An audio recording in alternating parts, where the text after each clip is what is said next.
Looks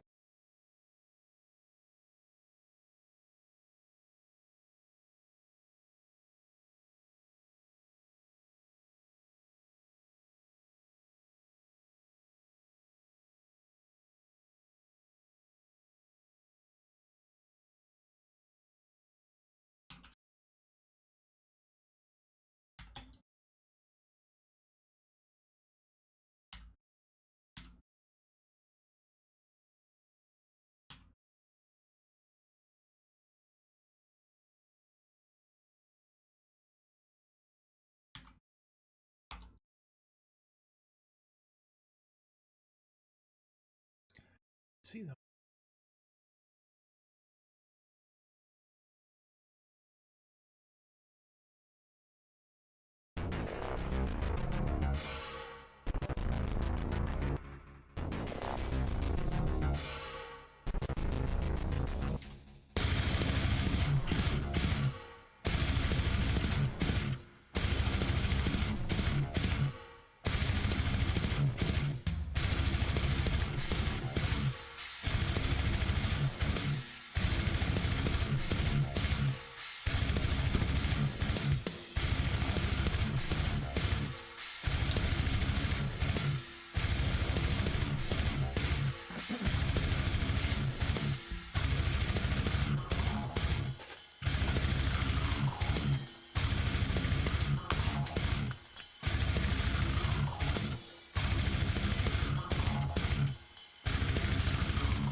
Could be what?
Welcome.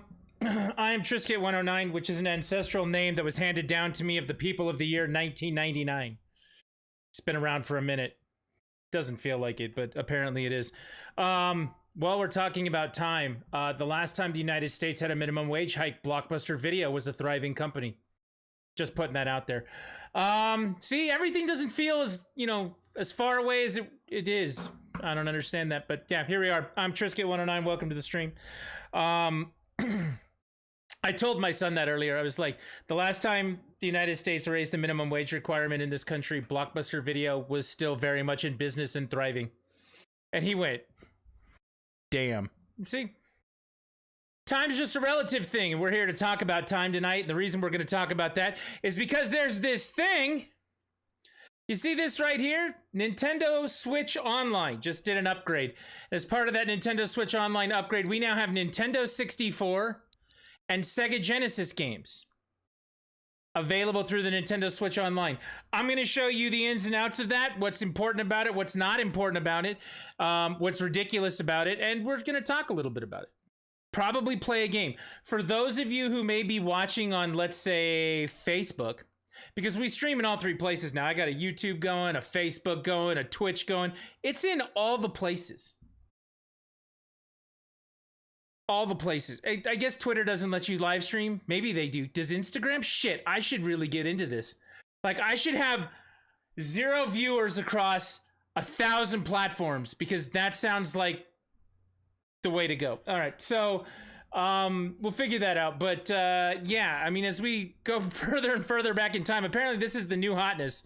The new thing to do is to take my childhood, which apparently my daughter thinks that me as a boomer, I'm not a boomer, but as a boomer was like eons ago. Like in the time of dinosaurs, we used to play Sega Genesis games apparently, but here we are. They put these out, so we're gonna go through that, the ins and outs of it, the ups and downs of it, the smart, the not smart, and the what the fuck of the Nintendo Switch Online. It has all of those things, I assure you. It's gonna be a good time. So that's what we're doing there. So there you go. For those of you who don't know, I'm back. I was in Las Vegas last week, and in Las Vegas, there were lots of shiny and pretty lights that I didn't go anywhere near for the most part. When you're from Las Vegas, you don't go hang out on the strip. Not usually. Your friends will come to town, and instead of getting a hotel room, like they'll mooch a room off of you when you live there. And then they'll be like, let's go see the casino. And you're like, I mean, we'll go for you, but do we have to? I mean, we don't do that. Locals don't do that. But you never know. Sometimes it's just the way that goes. But yeah, we stayed away from most of the lights and shiny things. We did go to a couple video game stores down there. There's a store down there called We Play Games that had a lot of stuff. I took pictures of it and I put them up, pictures of the good stuff that I saw. Lots of good stuff that I saw. And I put them in the Discord, I believe. So if you haven't joined the community Discord yet, you should do that so you can go see the pictures, see what's going on. And I had an idea. I had an idea that I posted in Discord last night. I'm reminded of that. The idea is we're going to talk about the pricing of the Nintendo Switch Online upgrade. We're going to talk about the upgrade and what all it does. But I had an idea on how we might be able to maximize our value on Nintendo Switch Online. And we'll talk about that idea as we go along with this too. So that's the plan for tonight. Nintendo Switch Online, things and stuff, all that good stuff. So we're in here. Should really change that. One last programming note before we get too far down the road of what in the hell. Thursday night, I'm going to start doing the sales stream again. So we'll go through all the different platforms. We'll see what's on sale on Steam from the midweek deals, the weekend deals that will be going on. And I believe, is today Monday? Today's Monday. I think they're actually going to start a Halloween sale tomorrow. So we may have a lot of good things to take a look at tomorrow for that. But we'll cover those on Thursday. We'll look over the Nintendo online sales and see what's going on with the Switch. We'll look at the Xbox people and go, oh yeah, Age of Empires 4 comes out this week. You know, that sort of thing. We'll also look at the PlayStation deals on Thursday night and go, this is going to be good. You should buy this. You should not buy this. You should buy this. I'm in a retro kind of mood too, so I'll probably do my best to find everyone at least one old game that makes me a boomer. That's just how that goes. So yeah, that's what we're looking at for Thursday. So make sure you tune in for that. We'll talk about my idea that I had last night on how we're going to get this NSO upgrade. We're going to get our value out of it and then go from there. Let me reset this. End goal. I now have no goal. We should put up a goal. Fatal frame? We'll put that up as a goal. We'll end that on 10/31 of this year. Whatever. The date must have slashes in it. Whatever. There you go. Now we have a new goal. I've been told repeatedly by viewers that we do better when we have a goal. So there you go. So yeah, we've got the Nintendo Switch Online here. Again, for those of you on Facebook, it might say that we're playing Ocarina of Time. And you might be thinking to yourself as we go through all the different pieces, this isn't Ocarina of Time. But it'll show up at some point on the stream, I can guarantee it, because it is included with the Nintendo 64 section. This one right here of the Nintendo Switch Online upgrade. So let's talk about the upgrade, okay? First and foremost, let's talk about the pricing of it, okay? The pricing of it, I think, shocked a lot of people, upset a lot of people, you know, depending on which camp you're in. Once the shock wore off, it gave way to, you know, either misery or despair or anger. One or the other. Whoa, I just clotheslined myself with my microphone. That was awesome. I'm ready for my audition for the WWE now. Just, you know, take a clothesline to the face. I'm good. Yeah, it was one or the other. It was either, you know, sorrow and misery, or it was abject anger. It was one or the other. You got into it one of two ways. The pricing. So the old pricing for the Nintendo Switch Online was very reasonable. It was extremely cheap. Let's be perfectly honest. And because it didn't do a whole lot of stuff, you went, okay, that's fine. I can live with that. So you had $20 for a yearly membership for an individual. Okay, that got you access to play your games online. So if you want to play Diablo 2, you want to play Splatoon 2, you want to play Animal Crossing, boom, you're online. You can play. You get access. Okay. Sony charges for that. Microsoft charges for that $20. It's better than the $60, you know, for each of those other systems. In Microsoft's case, now that they want you to do the Ultimate Game Pass, it's $15 a month, which comes out to $180 a year. You know, $20 is cool. I can live with that. For a family plan, it's $35. That's what it was. $35 gets you, again, access to the online, but you can have up to 8 people on your account. That's you plus 7 others. So if you break that down, that's $5 a person at the $35. You're like, okay, that's all right. I can live with that. I understand that. And then we just started signing people up. Like, I got a family plan because it didn't make any sense. My son has a Switch. My son, we could spend $20 on his. I have a Switch. I could spend $20 on mine, but at that point, we're paying $5 more than if we had a family plan. So we got a family plan. We paid $35 for the year.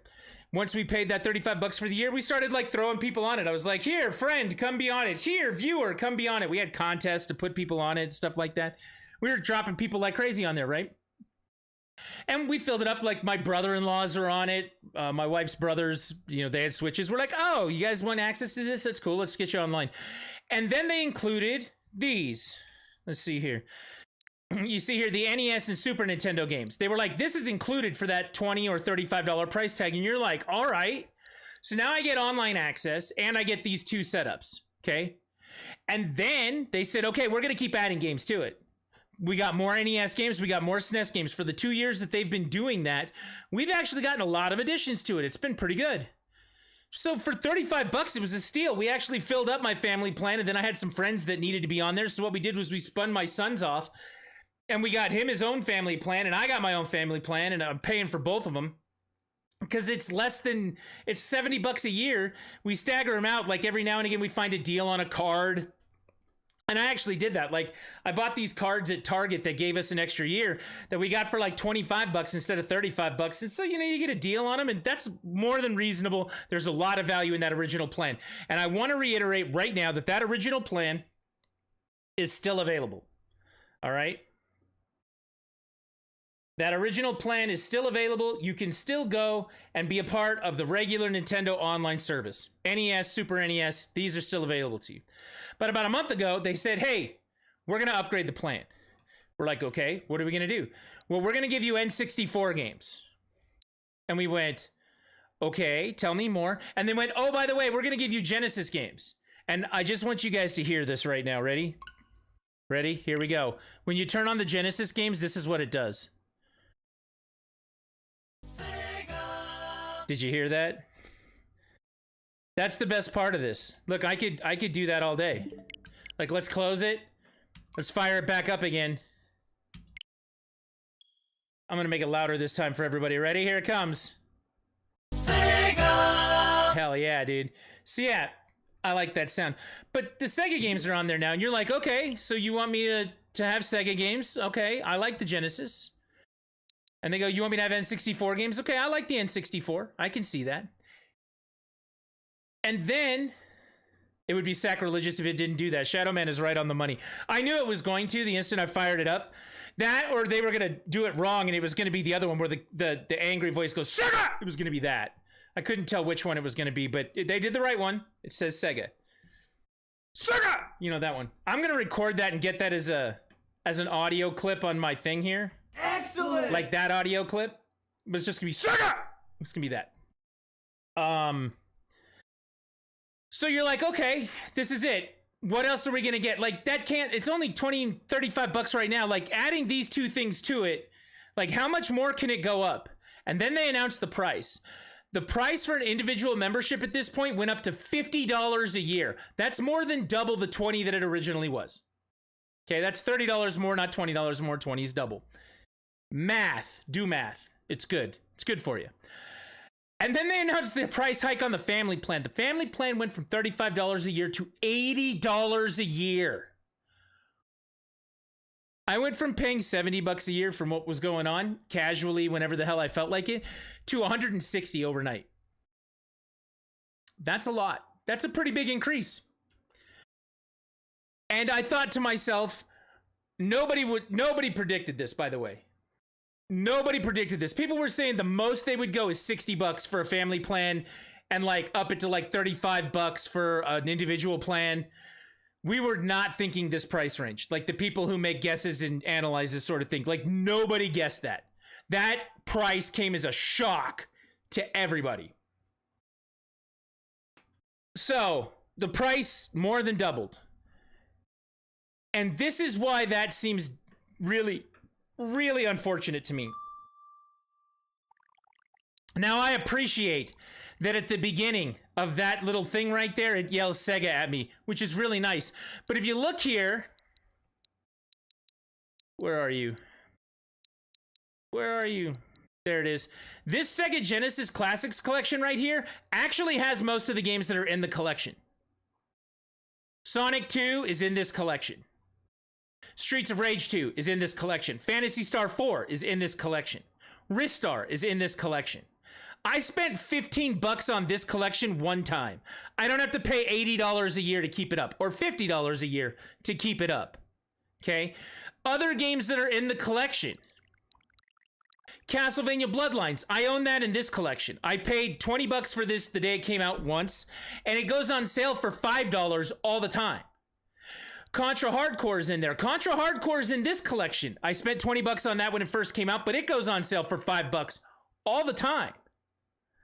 So there are many, many games. Gunstar Heroes is another one. It's in this Genesis collection down here. This Sega Genesis collection, and it's in this new Genesis game setup. So the Genesis games were already pretty much all available. The Golden Axe game that's in there.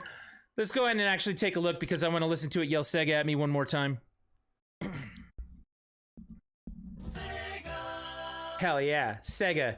That does make me feel good. Shining Force 1 and 2 in the collection. Dr. Robotnik's Mean Bean Machine, Echo the Dolphin, Golden Axe.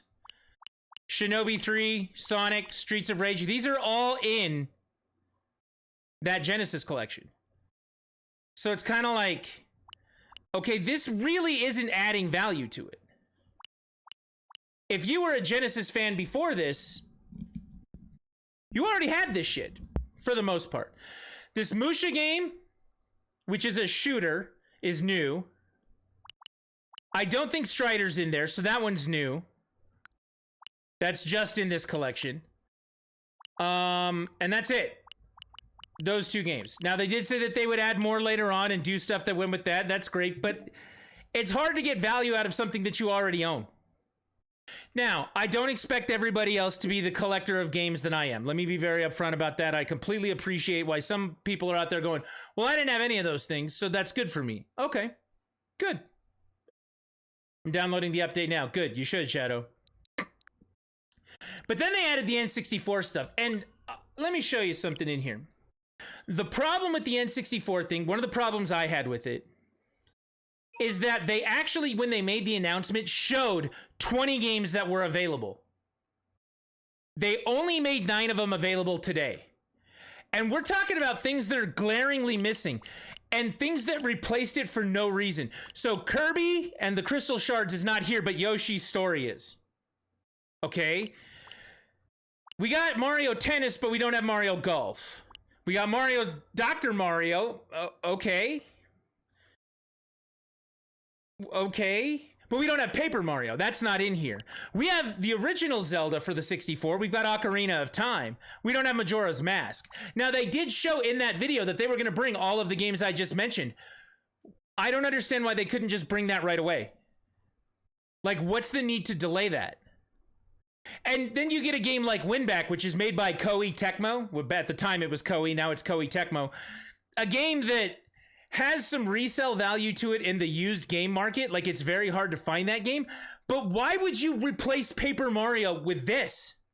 Why wouldn't you put Majora's Mask in here and put this in here? Like, that doesn't make any sense to me at all. Now, this game here is a very, very unique thing. Sin and Punishment here. It's a game called Sin and Punishment. It's made by Treasure.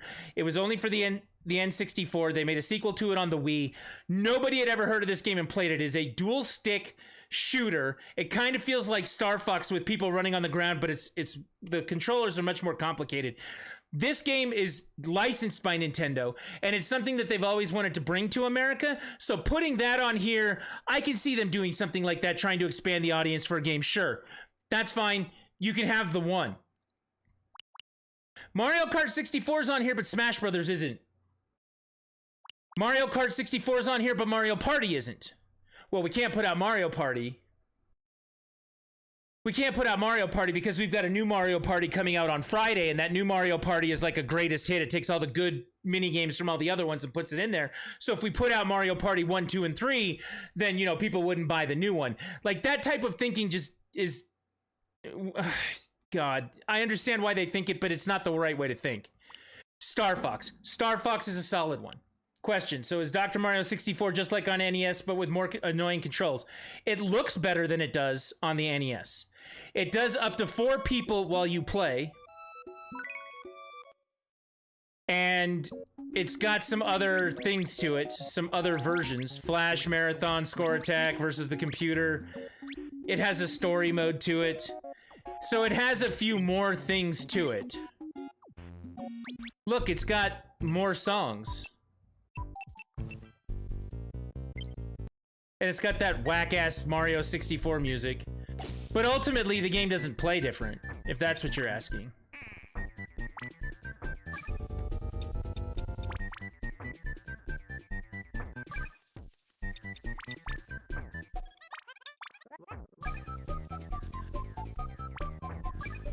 So there you go, there's Mario 64. We'll go back to the game selection. So these selections don't make a lot of sense to me, but they're new. And guys, guess what? It seems like it would be annoying to do with the analog stick. You can use the crosspad. You're fine using the crosspad on that game. Mario 64 didn't make any sense to me too. I understand why it's on the thing. It has to be on the thing. It's Mario goddamn 64. But back in, you know, last year, remember when they put out, you know, where is it? It's down here. You remember when they put out Mario 3D All-Stars and that had Mario 64 on it? Like, you were just selling us that game. It had Mario 64 in it. Now all of a sudden it's like, oh, well, we put Mario 64 in another place. And you're like, okay. But guys, the most important thing that you get out of this is that if you hold down the button, you can move the games around and put them in any order that you want. So let's put this in order of the things that actually matter. Okay, so Zelda Ocarina of Time is up here, and then nobody gives a shit about any of the other games. Okay, so as long as we keep Zelda at the top, everything's going to be okay. We can organize it that way and just leave it how it is. Some of you will put Mario Kart 64 right here. I get it. Some of you will do that. I will not be one of those people, but some of you will. But yeah, most people who are signing up for this are doing it so they can play Awk. Really. When Majora gets added to it, we'll put it right next to it on there. And then we'll do it there. I personally, yes, I would put Star Fox in there. If we're rating this based on, you know, actual, like, who would play what. You're right. Zelda and Star Fox would go up at the top. But nobody else is playing Star Fox. Like, let's be very clear about that. You might, Shadow. And I might. But other people are going to be like, nah. Dr. Mario 64? Yoshi's Story. Someone out there is going to play Yoshi's Story, but it ain't going to be me. Like, let me be very clear about that. I'll play Sin and Punishment because I knew that game before. I've actually played it on an official N64 cartridge, and I liked that game before. However, this is really what people are... That's tier 1. This is the bottom tier. This is This is probably tier 2 for most people. Maybe Star Fox can go up there. And then everything else just kind of goes underneath that. Right?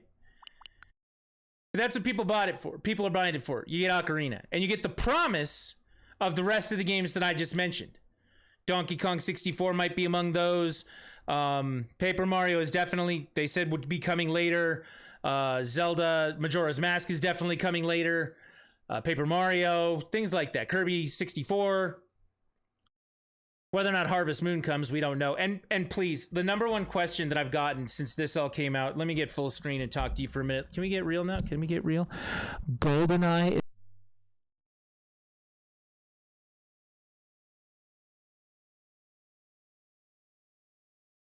Shit out of your head right now, all right? GoldenEye is not coming to the N64 service, okay? I'm not muted. I'm not muted. GoldenEye is not coming to the N64 service. I don't care how hard you wish for it. I don't care what you think. Like, you think that it's wrong and that it's messed up and that it's not happening. It's not going to happen, okay? It's not going to happen. GoldenEye's not coming. Okay? It's not coming. I've explained this in the past. I will explain it again. When GoldenEye was made, Nintendo owned Rare, and they had the James Bond license. Since then, Nintendo sold Rare to Microsoft. And while those two companies seem willing to work with each other about things, MGM, the people who own James Bond, took away the license from Nintendo, gave it to EA, and have since taken that away from EA, because The World Is Not Enough and Tomorrow Never Dies, those video games were made by EA. And after that, Activision made all the rest of the Bond games. Activision still makes the Bond games.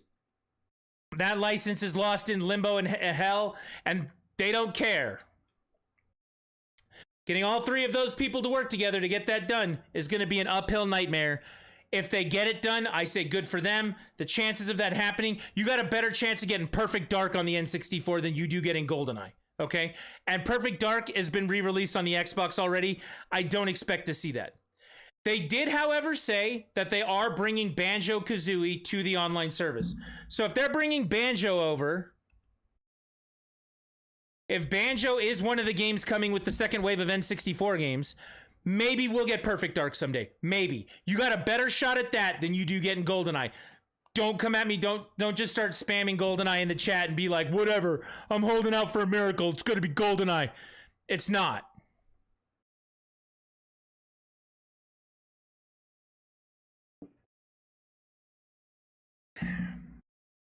I like to give people at least like one shot of the strong stoic profile jaw once an hour. You know, the profile. We got that going. So yeah. All of these things, these are the cons. Okay, we're talking about the negative stuff right now. Like, at the price value that they're asking for to get this done That seems way overpriced to me. $50 for an individual, $80 for a year. Now, I've gone back and reevaluated that after the shock wore off, okay? Reevaluating the price after the shock wore off. If you look at it, you can put up to 8 people on a family membership, and 8 people on a family membership is basically $10 a person. If you think about it in that context, and you have 8 people to put on a plan, the upgrade would be worth it. $10 a person to have all of that stuff. Okay. $10 a person. I can live with that. That seems a lot more reasonable when you think about it that way, right? I can see that. All right. $50 for an individual. That's still a real hard sell for me for all of this extra stuff that they put in here. Then we get the announcement of one more piece on top of that. And that is that the Nintendo Switch Online upgrade will include the Animal Crossing DLC that's coming November 5th. On November 5th, if you've been upgraded to the new service, when Animal Crossing's DLC, which is basically adding all of Happy Home Designer to the game, when that DLC comes out, instead of spending $25 one time to have it for your system, you can get that DLC included with your pass. Now, if you let your pass lapse, you lose that DLC. But that $25 value is being included in it for up to 8 people if you have a family plan. I get that too. Here's the problem with that. The problem with that is if you go look at the way that PlayStation and Xbox and Steam and the Epic Games Store, if you look at the way that they give away games, they don't give away games as just DLC. And what I mean by that is, let's say that you are going to give away Mortal Kombat this time, right? Mortal Kombat 11, free game this month on the PlayStation. They don't just give away the extra characters and then tell you to go buy the video game. That doesn't help anybody who's doing it. If you're not into Animal Crossing right now, that expansion means nothing to you. It adds 0 value to what you're trying to put on here. And there are a lot of people in this world that Animal Crossing does not have value to them that way. Now, think of it if they do it another way. Let's say that they included Animal Crossing, the base game, with it, and then they wanted people to buy the $25 DLC. So they gave you the $60 game, which is still their best-selling game of all time. They've not lost a penny on this. Even if they were to give it away right now, they'd still be making money hand over fist on it, right? All of a sudden, you have a whole group of people who may not have ever played Animal Crossing who can now come and play the base game and enjoy it, and then they might buy your DLC. That's why they give away the full games on those services, and they don't just give away DLC. DLC splinters the player base of what's going on. If you play Animal Crossing, the day that that comes out, those of you that have it versus those of you that don't, there's going to be a divide between the people who play that stuff. DLC is divisive that way. But they're giving away DLC and not the original game. Do you think that now that we have the DLC available in this pass, we're all going to go out and buy Animal Crossing if we haven't already? The people who bought it already bought it. They're the ones doing it. I don't think there's anybody a year later, because it came out, what, March? Wasn't March this year, it was March last year, right? Pretty sure it was March last year. I want to double check this now. I want to make sure I'm not saying dumbass shit here.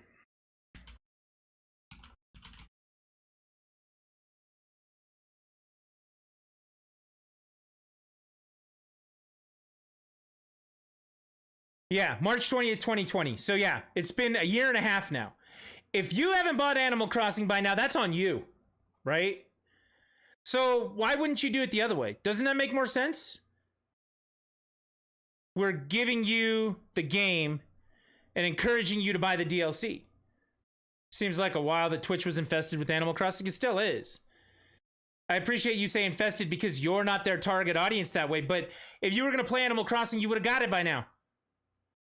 Like, that's what we did during the pandemic. March 2020, they locked down the schools. They closed down the country. Everybody bought Animal Crossing to bide their time. Like, that's what happened.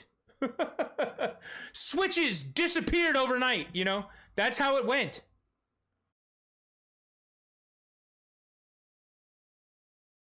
So to me, that value doesn't make any sense. That doesn't make sense to me. And that's what they're using to justify that major price increase versus just a regular price increase. So you look at it and you go, okay, I got my Nintendo games, I got my Super Nintendo games, I got these Genesis games, which I had most of them already, and I've got these N64 games now. And again, we just went through the N64 games. We put Zelda right at the top because that's what everybody really wanted.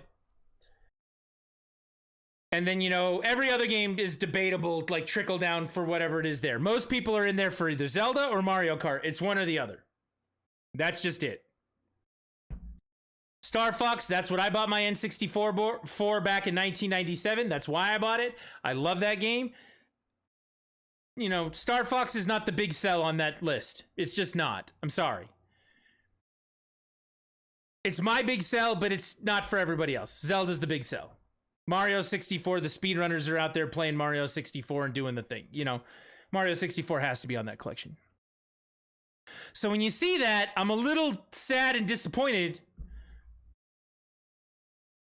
We're talking about doubling the price of a service for something I already had. And the more I play them, something I don't really need. Something I don't really need. Something else that I'd like to point out about this too, and this actually really bugs me. Notice how we're doing a subscription service every year, and we have gotten away completely from the concept of the virtual console. Now, I appreciate that in this regard, the service may come out cheaper than buying the games individually like you did from the virtual console. But on the virtual console, if I went in here to the Genesis collection, because I want to hear it say Sega to me again. Sega. Isn't that beautiful? It's just so good. So I don't really want to play Shinobi. Let's say I've got all the collections I already have. So buying Phantasy Star Duplicate, Shining Force Duplicate, Gunstar Duplicate, Castlevania Duplicate, Contra Duplicate, Golden Axe, Echo the Dolphin, Ristar, Dr. Robotnik Duplicate, Shinobi, Sonic, Streets of Rage. So let's say if they're doing this as virtual console instead of this complete service, Strider and Musha would be the only two games I would have to get that are available that way. If they're $5 a piece, I spent $10 on this to own them forever one time, versus having to pay all of this subscription fee every single year.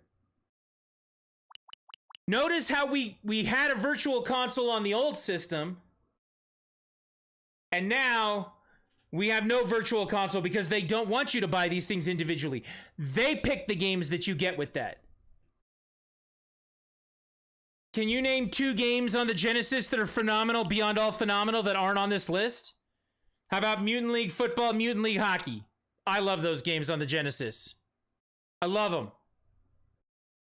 Not on here. Never going to be on here. Let's be honest. Rocket Knight Adventure, another game I absolutely love. Not on this list. It's a Konami game. They could put it on there. Vector Man. Vector Man, amazingly enough, is on the Genesis collection that I own, but it's not in this Genesis collection.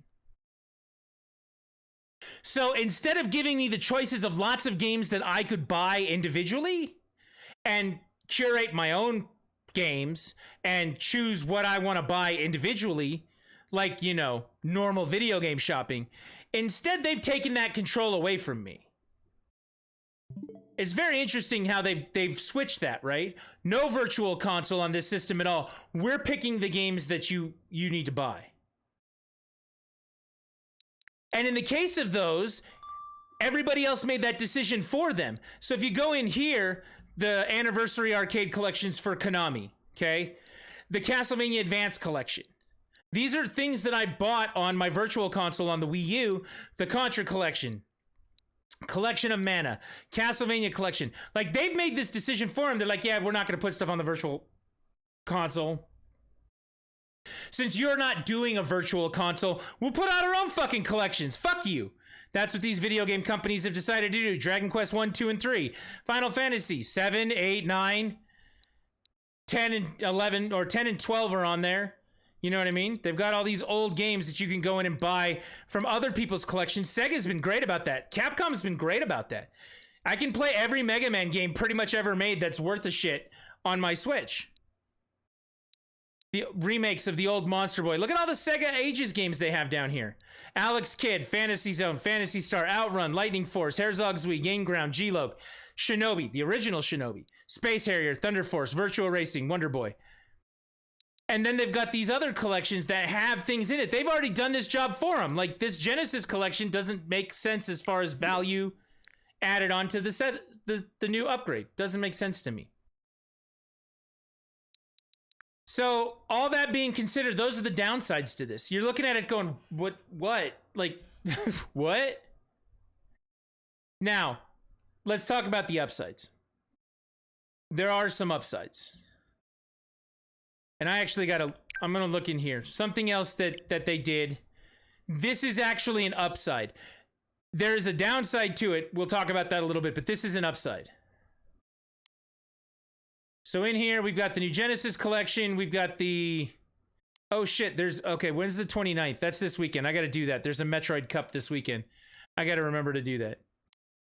So if you are a Nintendo Switch Online member, special offers. Ready?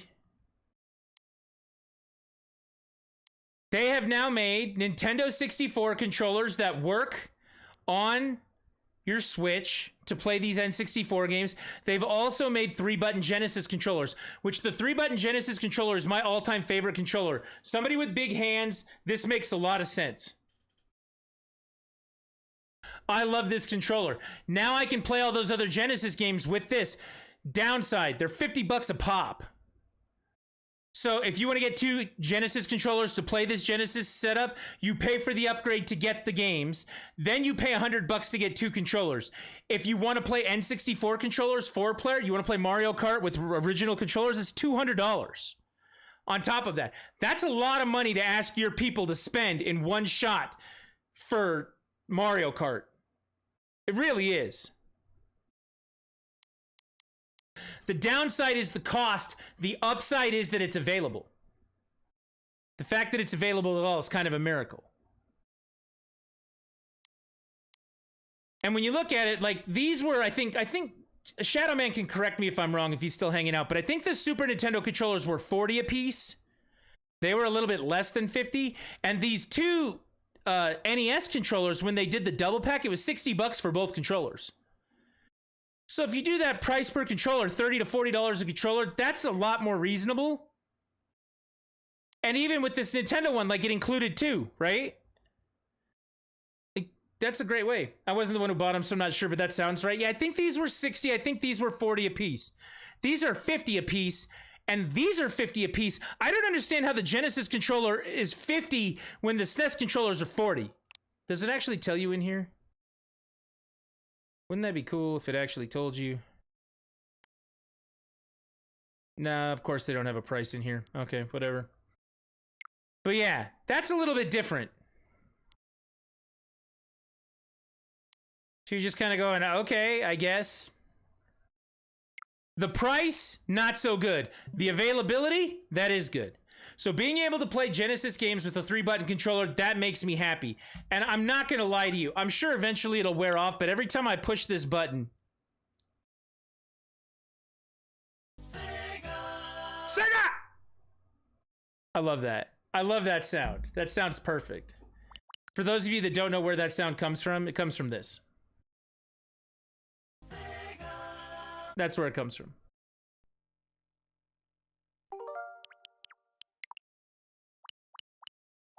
So yeah, so there are definitely ups and downs to this whole thing.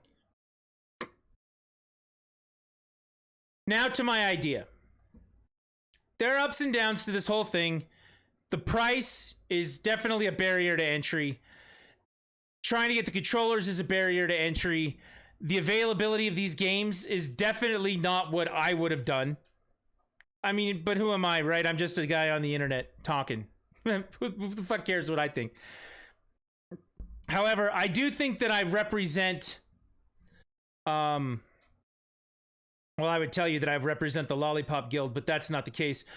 I think that I do represent, you know, a pretty good section of the consumer base, I guess we'll call it. I'm definitely not the average consumer. I'm definitely not their average customer. I buy way more shit than they do, right? Like, than the average person does. But I think that the average person, the average consumer, the average customer is going to look at some of this and ask the same questions that I'm asking right now. If you do 15 minutes worth of investigation as to what you're paying for, you kind of have to stop and go, but the Animal Crossing pass doesn't mean anything to me. It might mean some things to, some other people on my family plan, and it definitely does in my case. My daughter will be playing it. I will probably play it with her, but I'm not going to seek that out. I know that another one of my friends is on the pass. She will definitely get some, use out of it.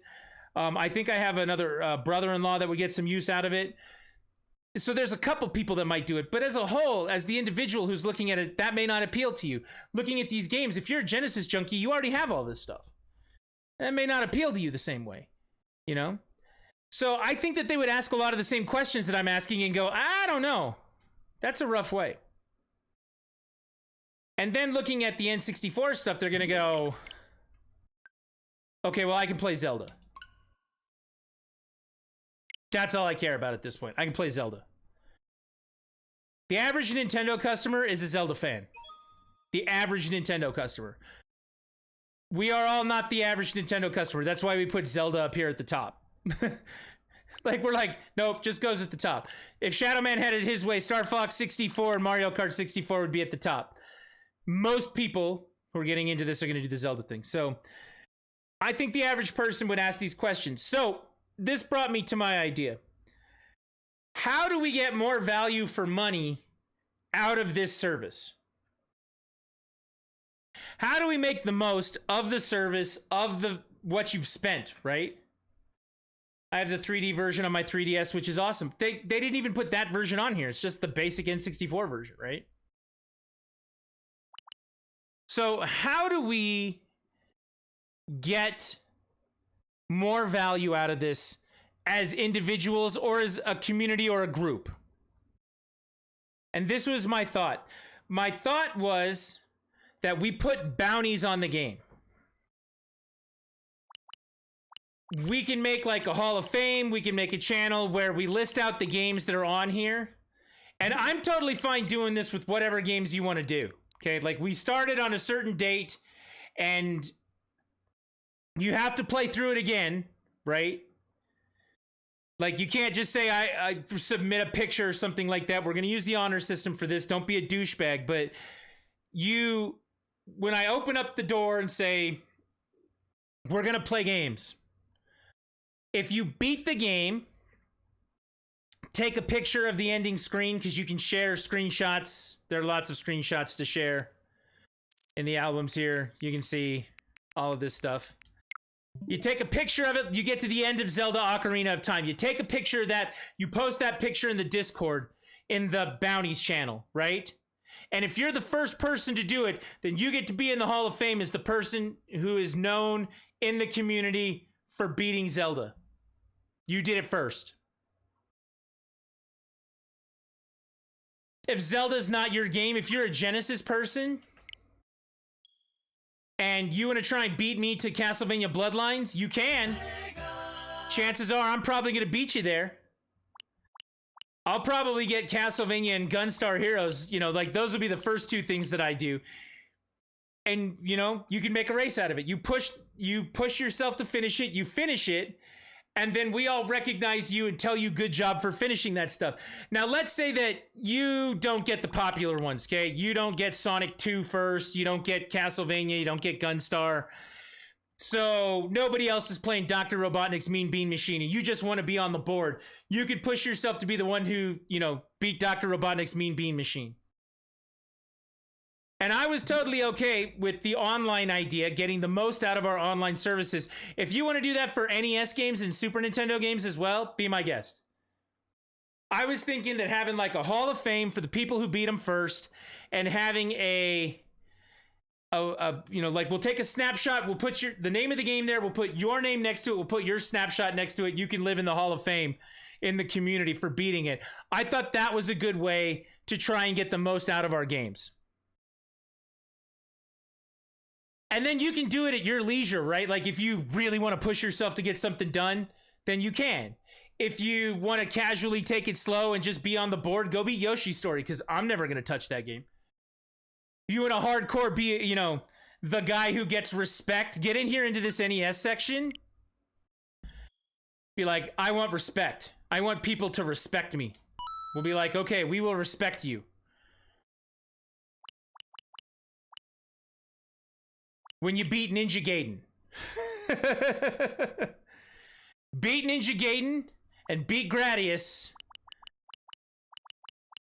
Beat Ghosts and Goblins. Like, your name will live as a hero next to the picture that you submitted for Ghosts and Goblins, right?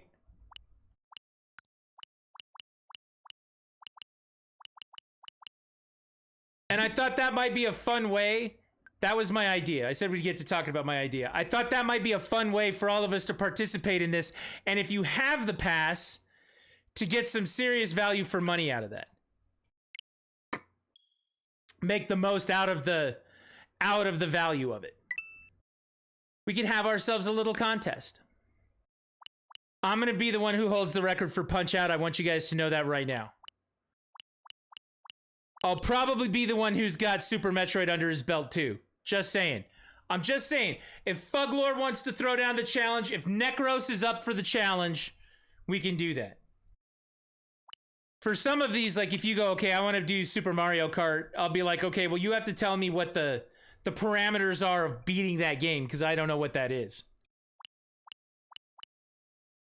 But we'll try. You want to be the guy who holds the records for Pilot Wings? Do it. I want to know why Pilot Wings 64 isn't in the N64 collection. Like, that seems ridiculous. My daughter told me, and this was kind of inspired by my daughter. My daughter told me that she asked me, she said, have you ever beat Super Mario World 2? I said, no, I've never finished it. She said, I'm going to finish it before you do. And I was like, if you do, we will write your name somewhere. That way we can remember that you did this and that you're awesome. Sylvia Fox is hanging out. What's up? So yeah, if you have the online service for the Switch, and this way you can participate. I thought this would be a good way to get people involved, even if you didn't buy the upgrade. If you don't have the N64 upgrade, if you don't have the Genesis upgrade, but you have the NES and the Super Nintendo ones, that still gives you a chance to come play with everyone else. You can still come play. We're not excluding people.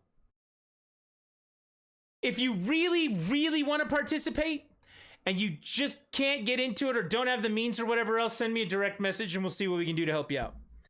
But ultimately, yeah, I thought that that would be a really good idea. I thought that we would put bounties on the game. If you finish any of the games in the N64, Genesis, NES, or Super Nintendo selections, you finish any of the games that are in there, and in the long run, we can open it up to whatever else. Like if I beat Metroid Dread first, I get to keep Metroid Dread. That's mine. I beat it first. In the community, I did it first. That one's mine. But we can open it up to these other games in the long run. We can make a Hall of Fame entry for whatever you want. You want to tell me that you have Monster Hunter Rise, you've beaten Valstrax, and your Hunter rank 999. Like the first one to get to that point, if you're dead into Monster Hunter, do it. And we'll put you in the Hall of Fame. Like we can open this up to any number of games. You know what I mean?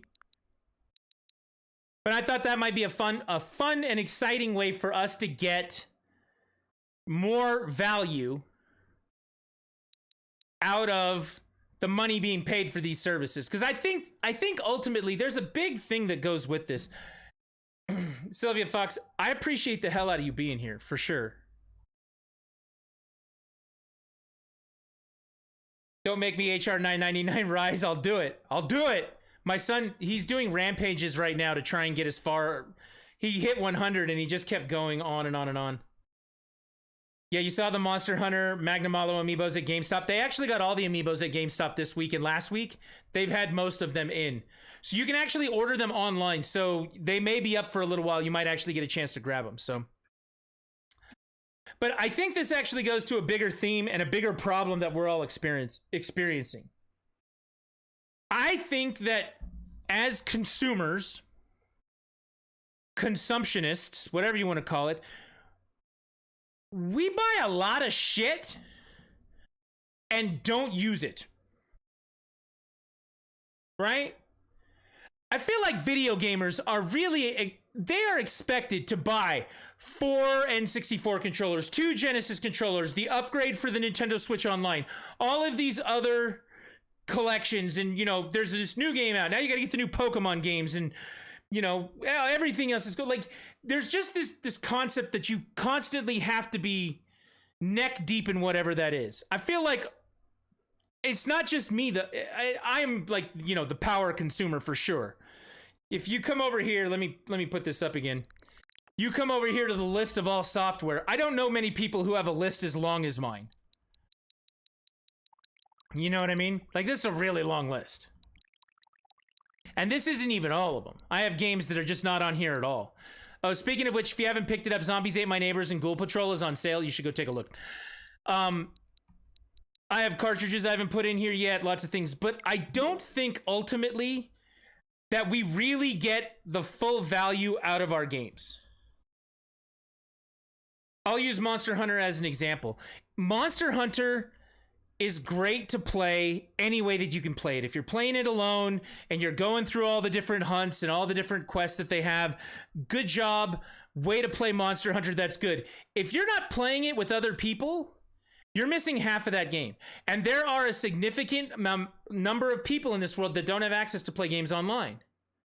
I appreciate that it's 2021 and, you know, we should have some of those things. But can you imagine how many people, you know, as Monster Hunter people around here? I know Sylvia is all about Monster Hunter. I am. Necros is. My son is. You know, Next Story's hanging out doing things. You know, we are Monster Hunter people. Can you imagine if we couldn't put a group together and play Monster Hunter online? Like, that seems really foreign to us because we do it, but there are people out there who don't get that value out of their game. We buy these services and we go through it. Maybe you play 10% of the games. Maybe you play 20% of the games. Maybe you play one of them, or you just buy it to look at it. I don't know what it is, but it seems overall that the value that we get out of this consumption really isn't there. I kind of envy my daughter this way. My daughter only plays 2 games. She plays Animal Crossing and she plays Fortnite. Now, you may not like Animal Crossing or Fortnite, but the fact that she plays those 2 games, I can safely say she has gotten more than her value that she's put into that in both of those games. In my case, I'm struggling to keep up with the value of what I'm doing. Partially because I want to share it with people and I want to run the stream and there's other reasons to do stuff. Partially is because it's just hard to feel like you're getting value out of stuff. And we've talked about this in the past, like making sure that we maximize value out of what we're picking up and what we're doing. But how often does that really happen? I generally don't buy games I won't play, so I generally get value out of the games I buy. I wish that was the case for me. I wish that was the case. I know so many people who have a backlog of games. One day I'm going to get to them. Like, I don't know many people who buy one game, play that one game with a laser-like focus until they're completely done with that game, and then move on to the next one. I think just the nature of games in general are like, ooh, shiny, and then they run off in that direction. Ooh, shiny again, and then they run off in that direction. You know what I mean? I don't know a lot of people that don't have a huge backlog on Steam. You know what I mean? Or if they do have a huge backlog, or if they don't have a huge backlog on Steam, they still have some backlog somewhere. And, you know, even by accidental, you made a Dark Souls reference without realizing. I mean, I bought Demon Souls for my PS5, and I think I've turned it on once, you know? My PS5 does not provide me the value that it should, based on its cost.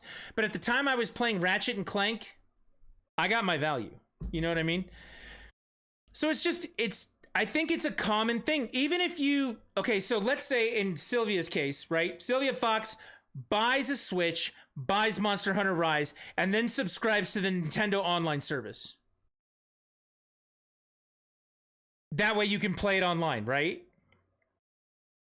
All of a sudden you have access to these NES and Super Nintendo games, and you have a backlog and you didn't even realize it. Now, maybe you don't care if you have that sort of thing, that doesn't affect you, but you still have access to this stuff all of a sudden. They created a backlog for you, essentially, you know? And whether or not you buy into whether or not you want to get your value out of it, or you feel like you got your value out of just playing Monster Hunter Online, or however you did that. Like, I'm not trying to tell you how to feel about, your purchases and your, consumer or buyer's remorse or anything like that. Like, that's not what I'm trying to say. What I'm trying to say is that I feel like most of the people I know who have this as a hobby have either a huge collection that they have never gotten value out of, or they have a nominal collection that they still haven't gotten a lot of value out of. So in that regard, trying to play all the things can be very difficult. And I think this would be a good way, again, putting the bounties on these games and playing through them and trying to do that is a good way to add value to that. It's also a good way to promote community in this case, And this Hall of Fame idea, let's put bounties on video games. You finish a game, you submit it, I'll put it in the channel.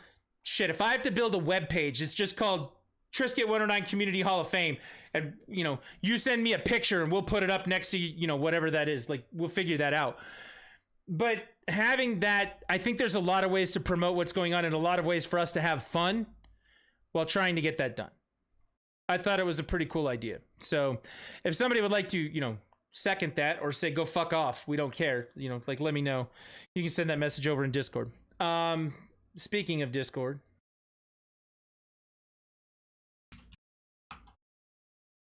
there's a new link to the community Discord in the channel or in the chat on Twitch. You can join the community Discord. The old one blew up, so if you think to yourself, I'm a part of your Discord, chances are you're not. Just putting that out there. Chances are you're not. So yeah, something to think about, something I'd like to do. So if you've got any thoughts on that, drop me a line on Discord. We'll make that work. Now, we've done a bunch of the just chatting part of this. We've talked about the ups and downs of the online service. Again, the $80 price tag for a family service, I think is not so bad when you break it down that 8 people can be on it. That's $10 a person.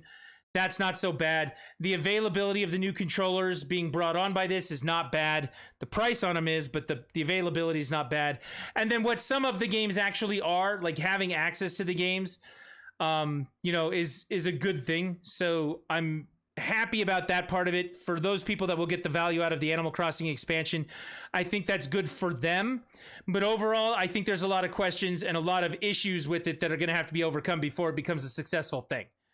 So we'll see how that goes. Time will tell. And again, as we'll call me a power user, not the average consumer for Nintendo. If I'm asking these questions after 5 minutes of looking at what it is, if somebody out there who's the average consumer were to look at these and ask those same questions after 15 minutes of investigation, I don't know how well this is going to be for Nintendo.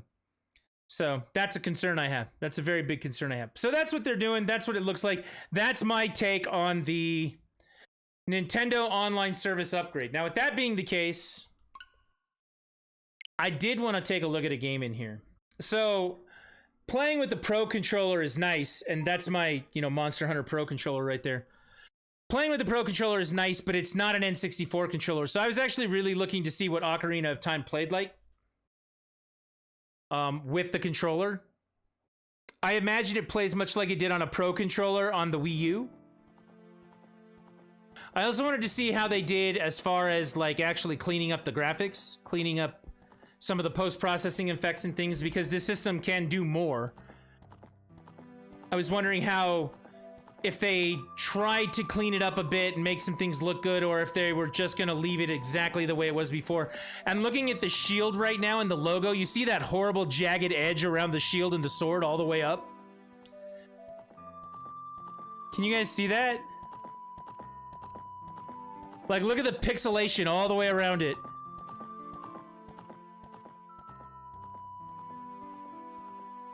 Like, there's no smoothing effects on that. None. Not even a little bit.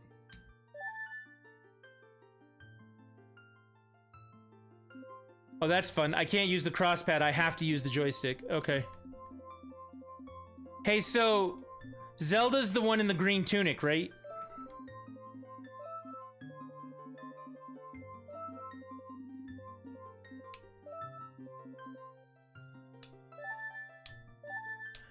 Let's watch this and see what it looks like.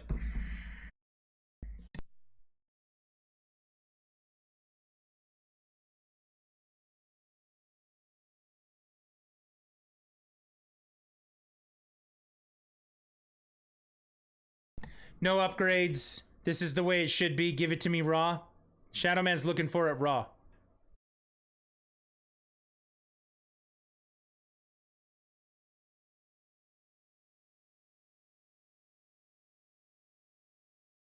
I like that picture right there. That picture's really cool because the background is all like blurry and fuzzy, and the actual character looks out of place. That's what she said. Thank you, son. That's what she said.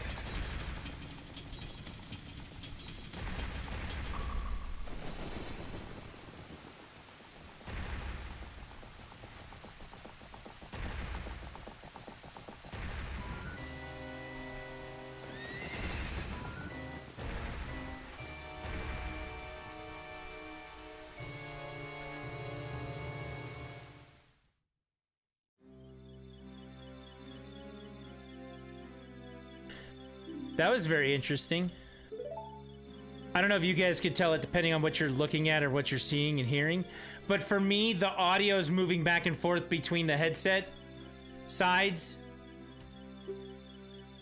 I mean, it's working the way stereo is supposed to work, but it was moving, the sounds were moving side to side as Ganon ran by on the horse. That was kind of cool.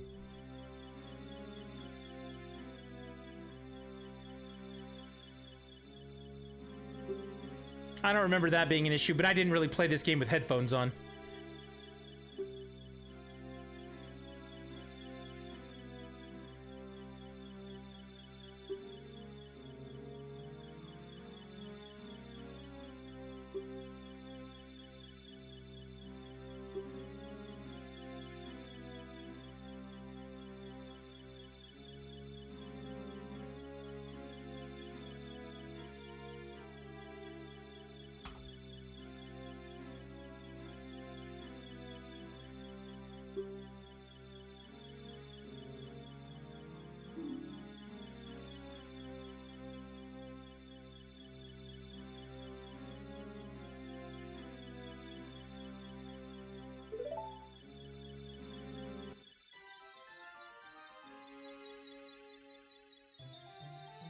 Is it just me? Wait.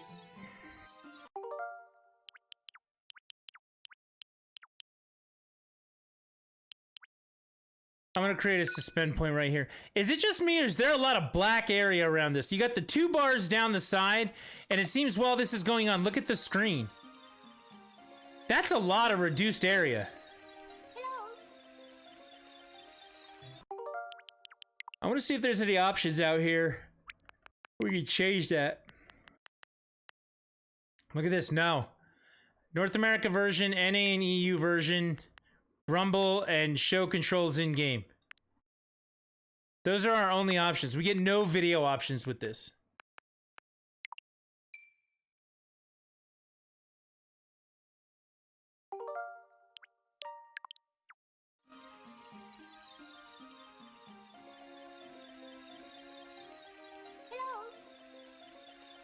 Anybody else find that just a tad out of date and a little frustrating? Or is that just me?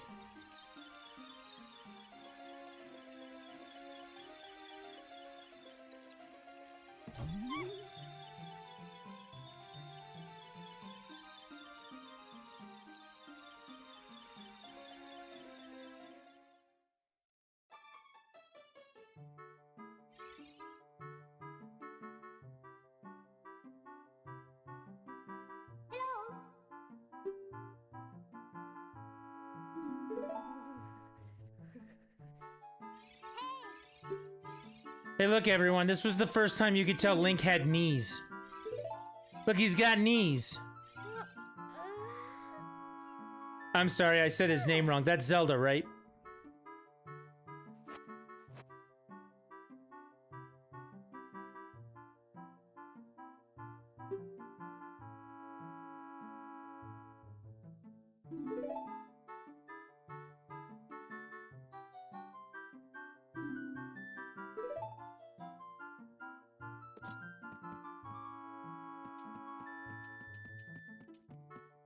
Control's not bad. Not feeling a lot of input lag or anything. I know somebody who picked up a couple of the N64 controllers. I'll see if I can't borrow one and we'll see how that responds. Be like, hey, can I borrow this for a couple of days and just beat Zelda, see what happens. Or maybe that's what we should do. We should do a tip goal for a controller.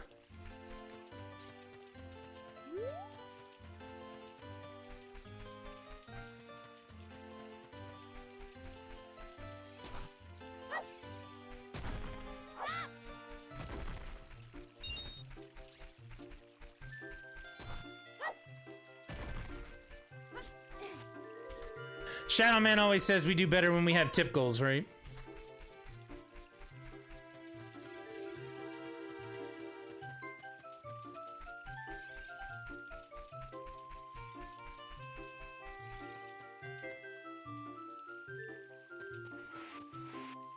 Yup. I'm not gonna lie to you, the cost of the thing, as you know, fun as it is to pay for the cost of things,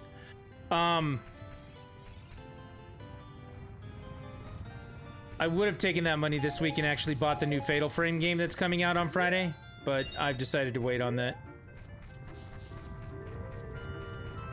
Because we had to do upgrades, and there were a lot of fucking upgrades.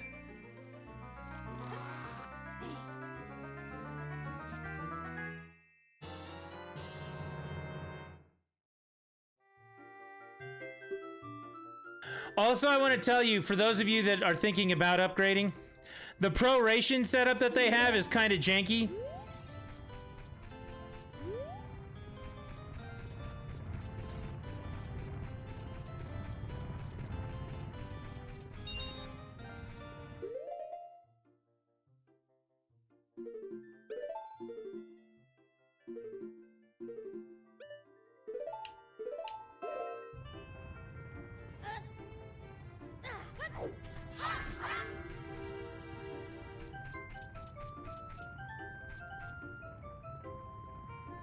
We were very disappointed in the way that they did the proration. So let me tell you how that works. Before you either get blindsided by it or wonder what the hell or whatever. What happened is you have your account already, right? So I had two accounts. One was set to renew in like March or April. So 5 or 6 months from now. One was set to renew in, well, it actually renewed last month, September, right? And we specifically set them up that way we wouldn't have to pay for them all at once. We had them all staggered out, right? Which made a lot of sense for us. And it was the way that we kept things going. It was nice. You didn't have to pay all that money in 1 month. It was just like, yeah, you know. Oh, this month I got to renew it? Okay, 35 bucks, you throw it on there. You're like, whatever. That's no big deal. So what they did was they moved everybody's due date, everybody's renewal date, to yesterday. So if mine was set to renew last month, I just renewed mine. I had 11 months worth of proration on there. Stream seems much better than the last time you were here. Well, I hope that's the case. I work very hard to put up a good stream. And something thrash that's new is we're streaming in multiple places. Currently live on Facebook, on Twitch, and on YouTube. So if you like using your, you know, mobile device, you got some options now versus just using Twitch's shitty mobile. But back to what I was saying about the about the pricing. They moved everybody's renewal date to yesterday. So when we upgraded my son's, yesterday. When we upgraded mine, yesterday. And then they took the proration, they charged you for a year. So you paid a full value year from yesterday. And then they walked back a little bit of what you still had left over from the previous proration. So because his was up in 5 months, it still costs $70 after tax to upgrade his. Because mine was up in 11 months, it cost me $50 still to do that. Like, it didn't prorate out even as it should have.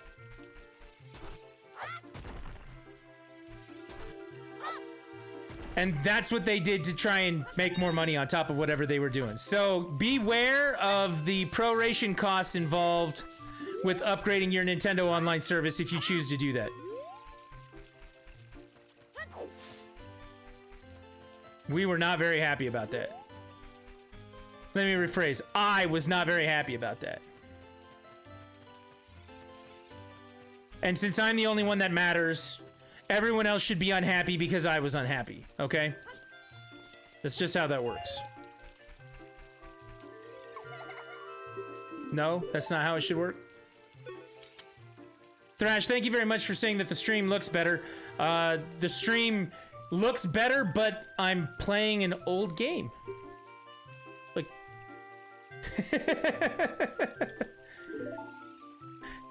It looks good for looking old. That's a bit much for an online service. So it's the upgrade now, instead of being $20 for the individual, is now $50 for an individual. Instead of it being $35 for a family, it's now $80 for a family. And in our case, we have 2 family plans. So for us, it was a big upgrade.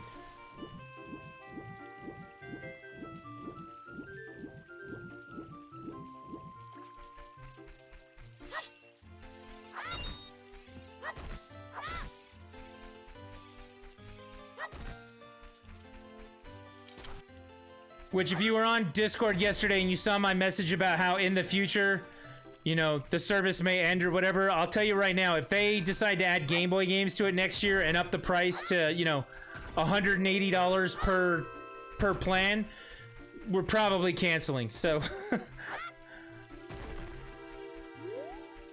gonna be like, no, we're gonna go back to the $35 one that gives us access to play Monster Hunter online, and Nintendo can go fuck themselves. Like, that's the theory right now. That's why I made those posts about, you know, to whom it may concern. If the service gets turned off because, you know, we're not doing this anymore, I apologize in advance, but there's a necessity out of it. I think the one time I played this, I spent a couple hours in this area, never figured out how to get out of it, never played it again. Well, you can watch me here. You have to collect 40 rupees in order to buy a shield. You have to buy a shield and get the sword in order to go visit the Deku tree. That's why I'm breaking all these things, so I can get the rupees I need for the shield, and then we're gonna go do level 1 at the Deku tree.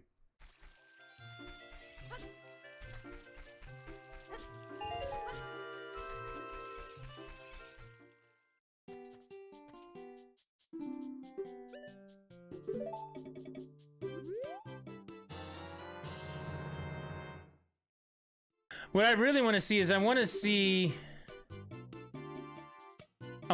how easy things like the slingshot are to use on this controller. I want to check that out. Does it say something if you try to go to the tree before that? Yes, it does, actually. There's this one asshole over here who's blocking the way.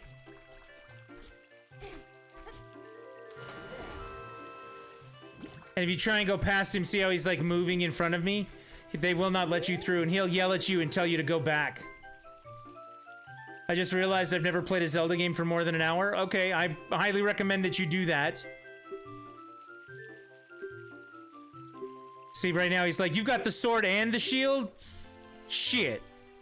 That's basically what he just said.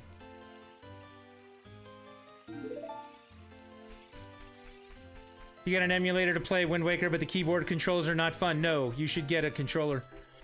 I have them somewhere. Let me show you something real quick before we get into the whole Deku tree thing. A friend of mine bought these and sent them to me the other day. So these are N64 controllers, but if you look at the end for them, it's USB. So, and these legit work. Like, they're fantastic for that. It actually comes in a 2-pack. So I've got one that's orange there, and I've got one that's blue here. And there's something about playing N64 games on actual N64 controllers that is really, really cool. I highly recommend that you do it. We're going to use this screen for a little bit, see how it goes.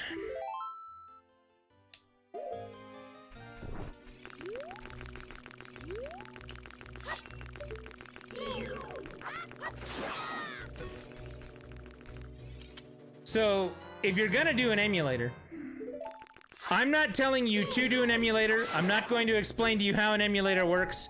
I'm not going to tell you any of those things. I will, however, tell you that the Nintendo controllers that they just released, so like the Genesis and the N64 controllers, the old NES and Super Nintendo ones, I believe that those can work with Bluetooth. So those might help you in your quest. If not, there are lots of alternatives to getting USB controllers that match the system that you're trying to emulate. There are lots of them. So that shouldn't be too bad.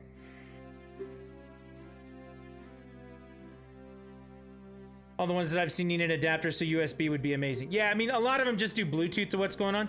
The 8-bit do ones, you know, can do wireless or wired depending on what you need. But yeah, my friend just wanted to try these ones. He was like, let's see if these work, and then, you know, go from there.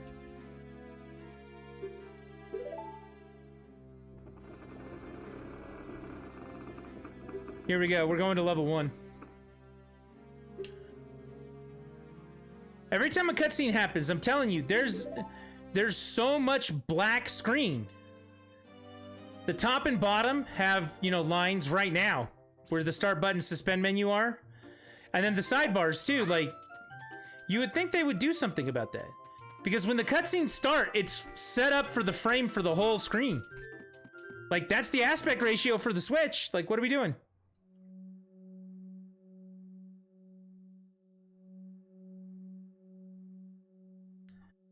I'm surprised about that.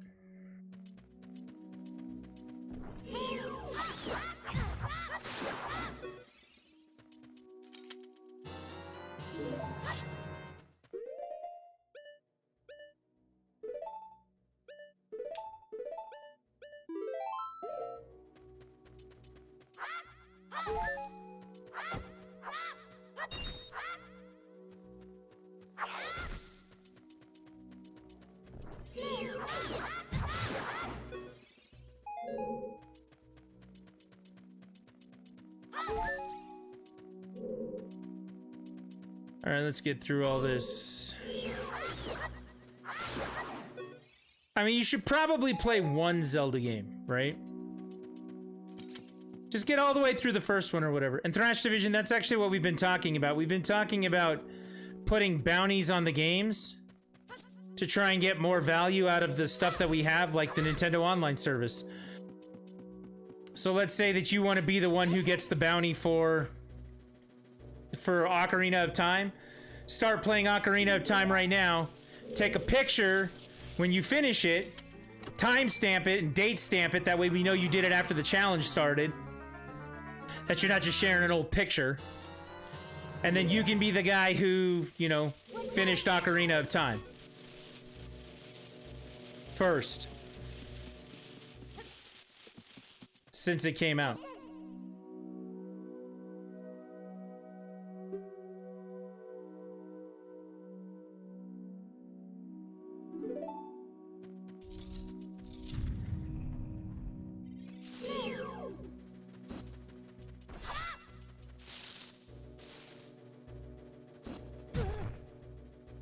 There it is. Found the button to hold on my shield. No, you're not the first person to beat Ocarina of Time, but you're the first person in the community to beat the Ocarina of Time since it came out on the N64 Nintendo Switch Online upgrade. And then we can just have like a community hall of fame.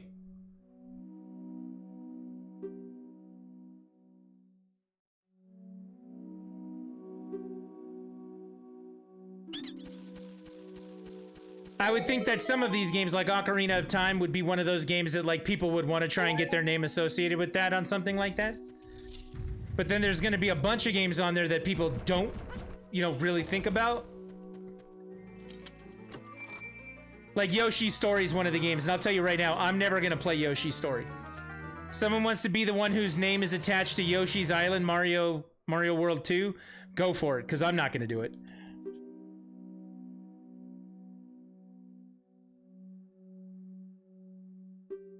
I can't make this go faster.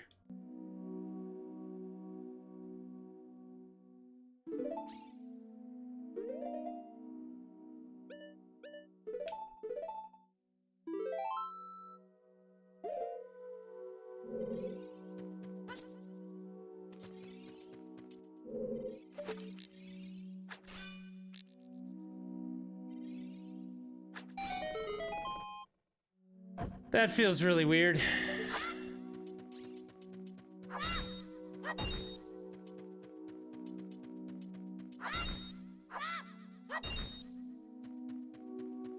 Doing barrel rolls in Star Fox on a Wii Pro controller feels really weird too. It might be worth trying to get an N64 controller for me. For me.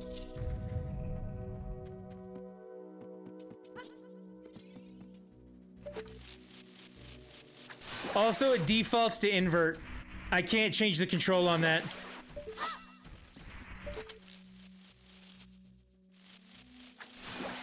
Man, I'm 3 for 3 on killing spiders.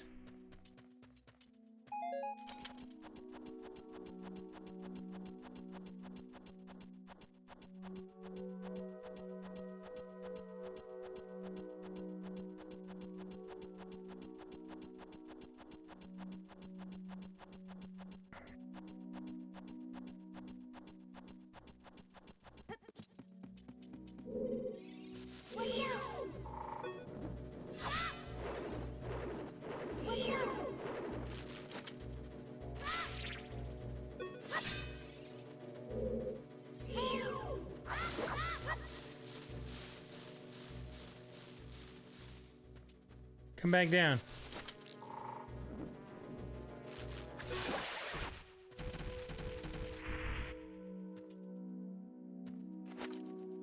Yay, Deku seeds.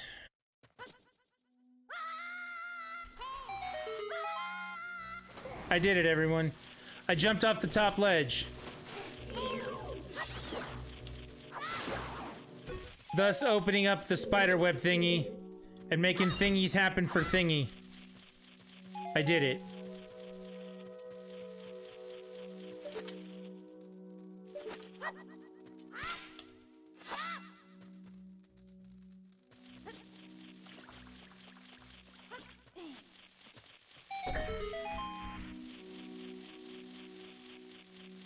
But no, the answer is you would not be the first person to ever beat Ocarina of Time.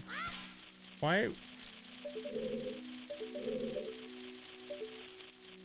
What the hell are we doing here?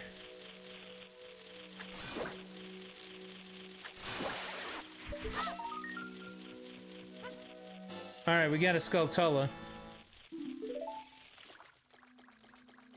We could even do categories of things if you want to do Hall of Fame stuff. We could do the person who beats Ocarina first, and then we could do the person who beats Ocarina 100%. Like, we could do all sorts of fun things. The idea, though, is to get us to play the games that we have, to enjoy the things that we like.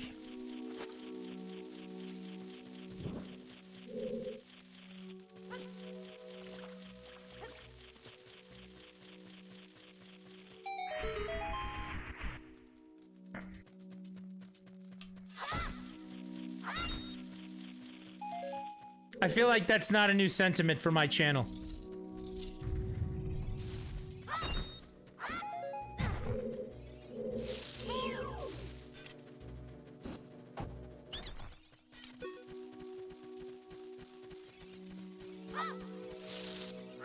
Really? This is what we're gonna do now?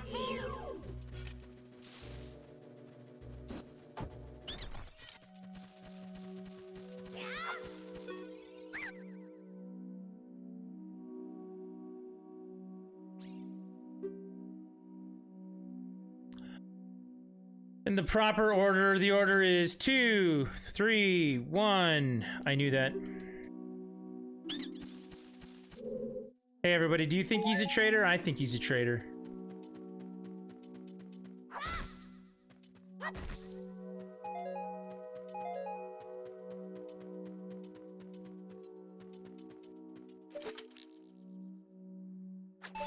And I think you did finish Control. Good for you. Control's a great game. Control's a lot of fun.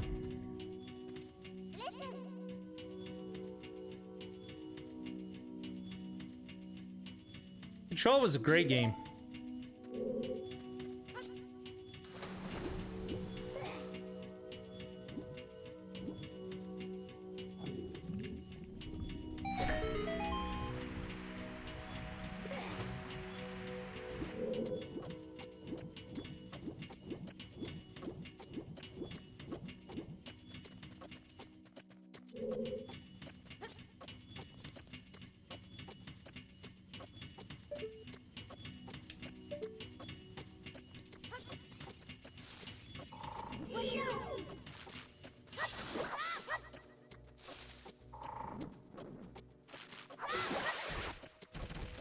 It's gonna give me a tutorial on how to push this block.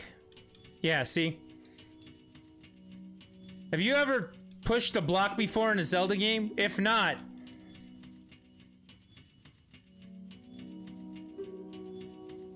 Oh my god, Navi, shut up.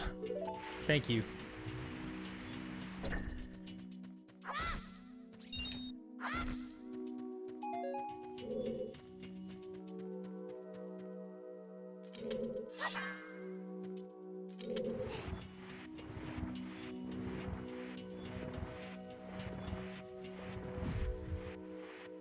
I'm gonna tell you right now, I've always been not a fan, we'll call it, not a fan of Navi.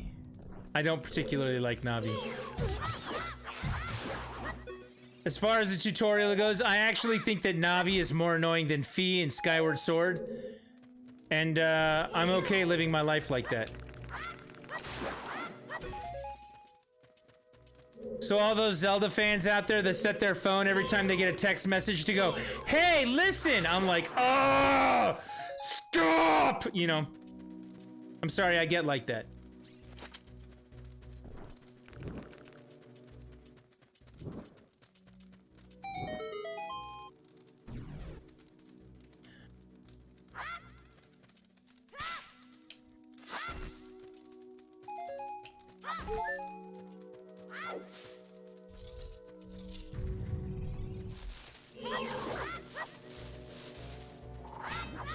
Oh, come on. Turn around, thank you.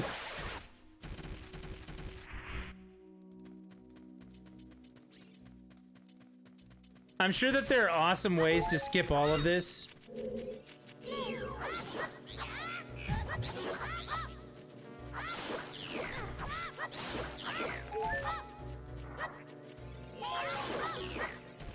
But I don't do that sort of thing. I am not a speedrunner.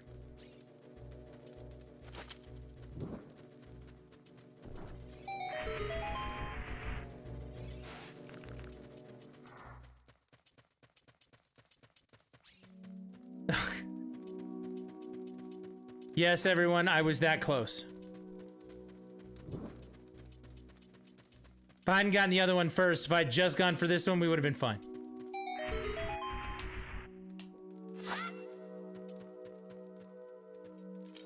Yeah, there have been a couple games that they... Yeah, filthy casual. That's exactly it.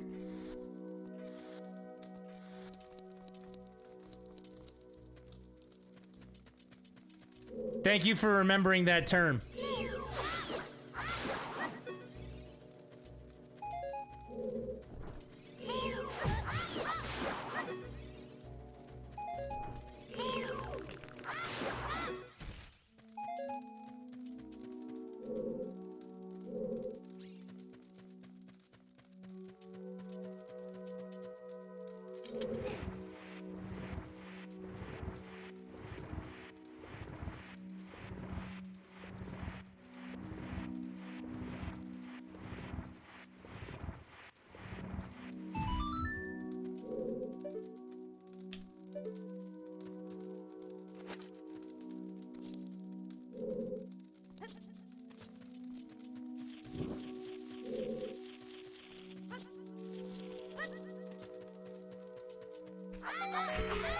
Yay, now we fall down.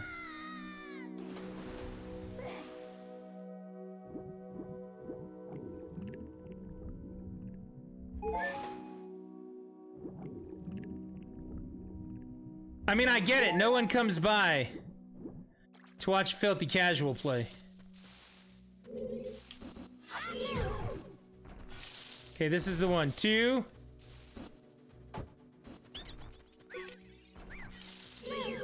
Three. Okay. 1. How did you know our secret? How irritating. It's so annoying that I'm going to reveal the secret of Queen Goma to you. In order to administer the coup de grace to Queen Goma, strike with your sword while she's stunned. Oh, Queenie, sorry about that.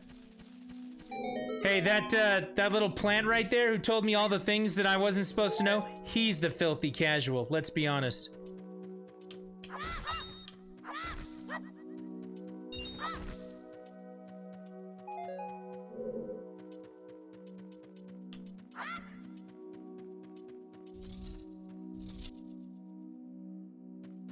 All right, let's do this.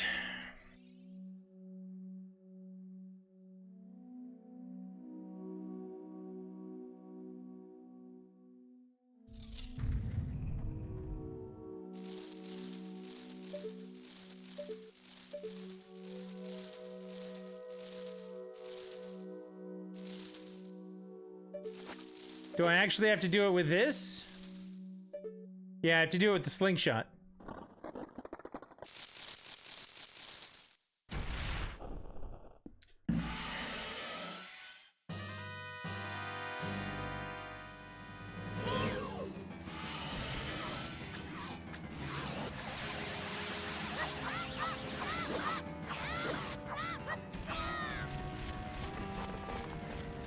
I win.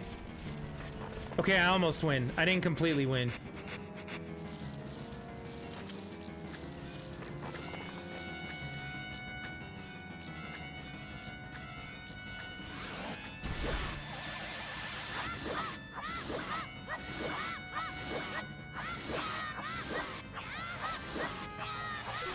Okay, that time I won.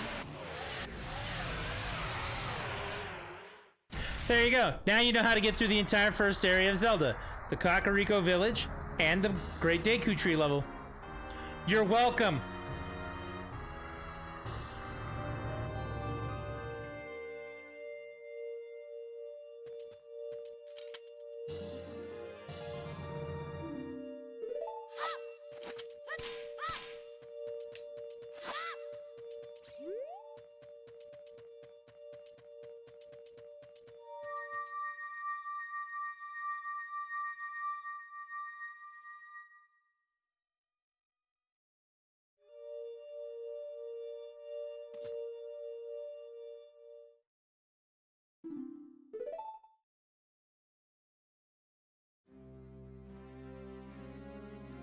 The Great Deku Tree will now die on all of us.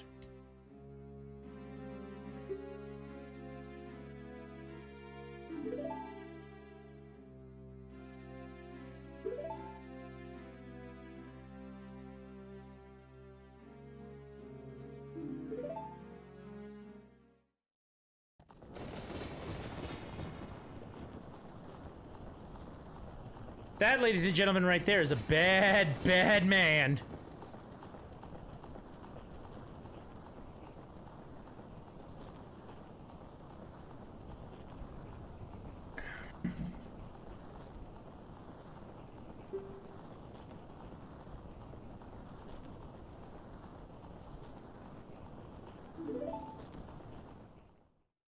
Bad man.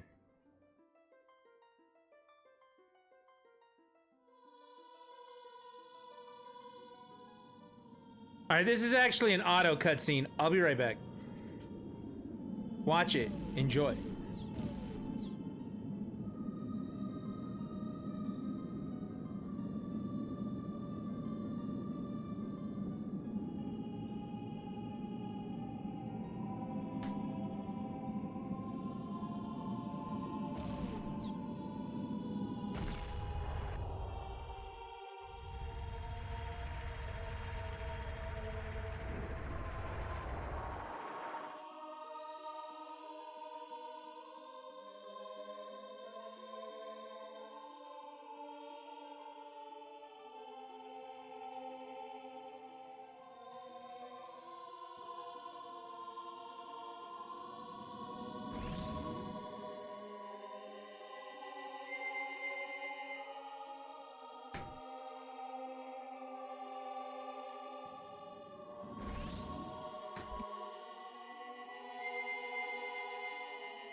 I'm back now.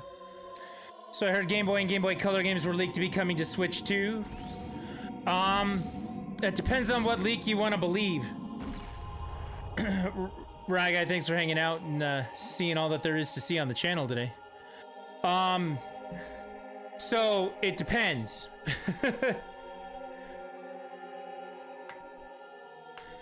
What games are they gonna put out?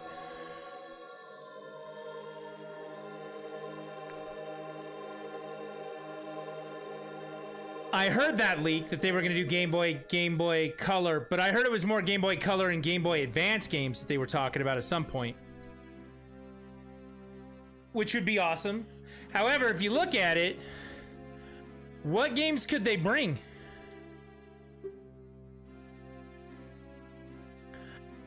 So, most people will get right out in front of the obvious, which is Zelda. Zelda DX has already been remade on the Switch, right? Maybe some people would like the original. Sure, they could put that on there, but they already remade it. So they kind of don't want to cut into their sales of that. They could do Oracle of Ages and Oracle of Seasons, but the leak I heard from that is that they're actually remaking those for the Switch like they did Link's Awakening. So if that's the case, they may not want to put out those original ones and just do the remakes. I've also heard that the other two Zeldas, the predominant ones that people are looking for, they did, you know, Skyward this year. That's fine. But Twilight Princess and Wind Waker are already ported to the Switch. That's all done. They're just waiting to release them. Like, they're giving them timetables. If it gets slow, they'll be like, oh, let's just put this out. I've heard that they've already done those. So that's what it really comes down to, is it says what, you know, which leak do you want to believe? We're just using Zelda as an example right now for those specific, you know, reasons for those different leaks. Kirby's Adventure or Kirby's Dream Land, the first three are actually on the Game Boy Black and White. I could see maybe the first one coming of that. Mario Land, they did 1 and 2, and then 2 was the 6 golden coins or whatever, and then 3 was Wario World, right?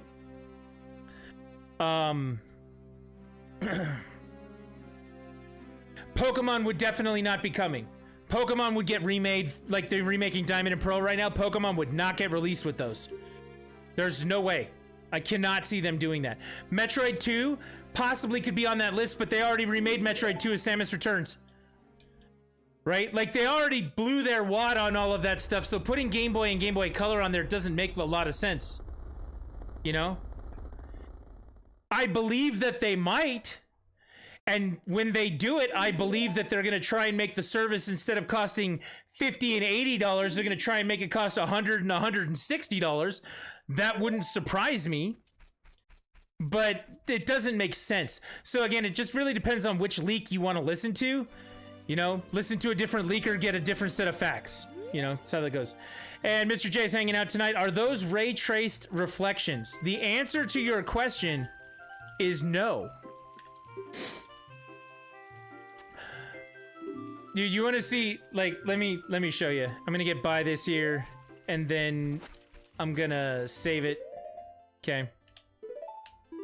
And I want to show you something real quick. I'm actually gonna create a suspend point right here because it's faster to load the suspend point. Let's reset the game. I want you to see this at the beginning. I want you to see the beginning.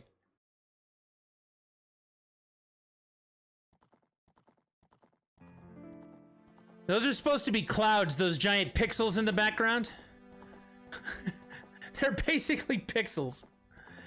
Followed immediately by the most jagged lines I have ever seen in a logo. Look at the jagged lines around the shield and on the sword. Look at the jagged lines where the A has the angles. That is the most jaggy logo I have ever seen.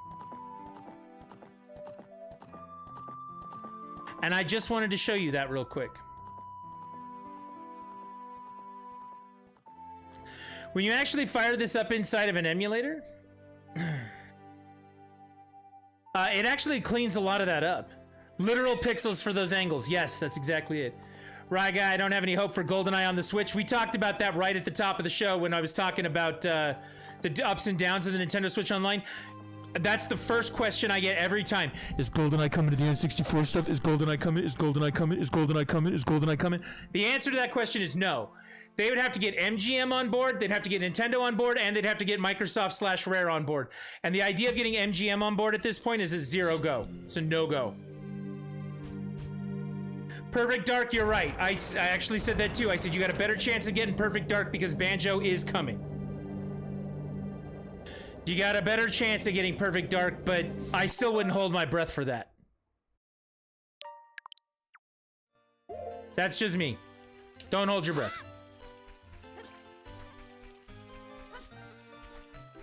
This is still my question, though. Okay, I have a question. I have a legit question. We ranked these. We moved these around based on, you know, what I think people will want.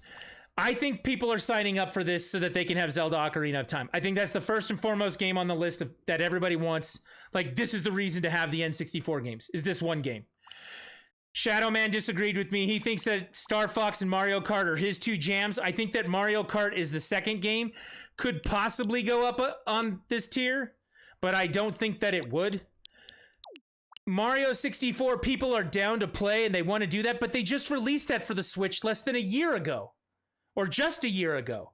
And that Mario 3D All-Stars collection, right?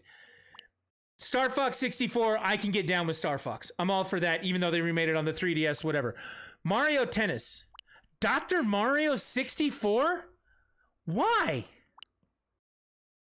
Sin and Punishment, I understand that it is a Nintendo published game in Japan. They are looking for an audience here. They did bring it to the Virtual Console on the last two Nintendo systems. They're looking to make this game popular. It's a game made by Treasure. It is a very good game. I'm actually glad that it's included. I've played N64 copies of it in the past when I worked at the game store for years.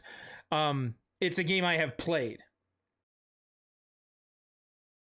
Winback makes no sense. It's a Koei game. Like, the only reason this game would make sense to add to this collection is because the resale value of it is like $200 or $300. If you're trying to find an actual cartridge, it's outrageously expensive. It's not that great of a game. And then Yoshi's Story is like, I'm sorry, Yoshi's Story is one of my least favorite games of all time. So that's why I got put way down here. But the list of games that they showed that's coming, explain to me the value of having Dr. Mario 64 here and not having Majora's Mask. Explain to me the value of having Mario Tennis and not having Mario Golf. Explain to me the value of putting Winback on here and not having Paper Mario. Explain to me the value of Yoshi's Story, and this is a personal one because I don't like Yoshi's Story, but the Kirby 64 game that's coming, they have confirmed that all of the games I just mentioned are coming. Explain to me, first off, why they're not ready to go on day one. That's just bullshit. That goes under the category of this week in video game bullshit. Nintendo fucking screwed up the release list, okay?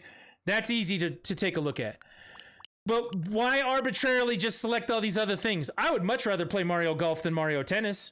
Much rather. Dr. Mario 64? I'd rather play Pokemon Puzzle League than Dr. Mario 64. Like, where are these arbitrary decisions coming from? And why only 9 games? But nobody cares because everyone just sees Zelda and they go, Zelda, Zelda, Zelda, Zelda. Go have Zelda, go have Zelda. Go have Zelda. Give me Zelda, Zelda, Zelda. And I'm like, okay. Cool. So random question, and maybe the answer is not simple, but where did they get the 64 for N64? 64-bit graphics. Was it released in 1964? No, it was released in 1996. And the 64-bit graphics feel like they're from 1964, but I promise you, in 1964, they were playing Pong. Actually, they weren't even playing Pong. And that was 2 pixels.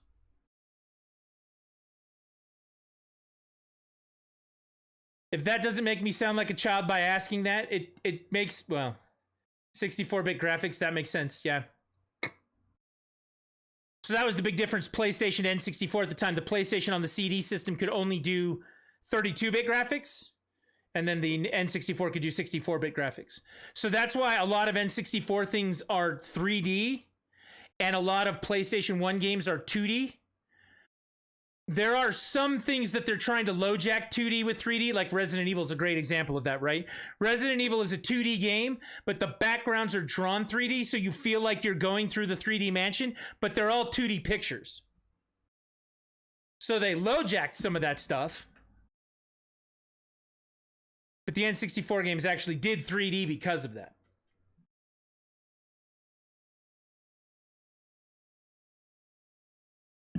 Now, that's not to say that there weren't 3D games on the PlayStation. There most certainly were. There were 3D games on the Sega Saturn at the time as well. There certainly were. But if you look at it, there's not much in the way of 2D anything on the N64. They were pushing for 64-bit graphics in a 3D space as hard as they fucking could.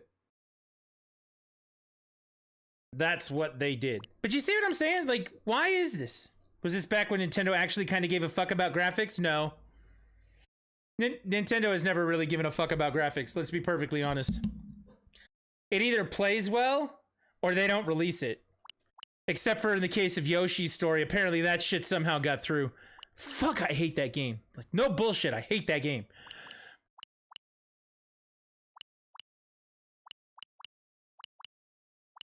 I mean, they could fake 3D even in the games before this. Like, if you were to go to the Super Nintendo thing here, and you were to throw on Mario Kart from the Super Nintendo, like, they faked 3D in that.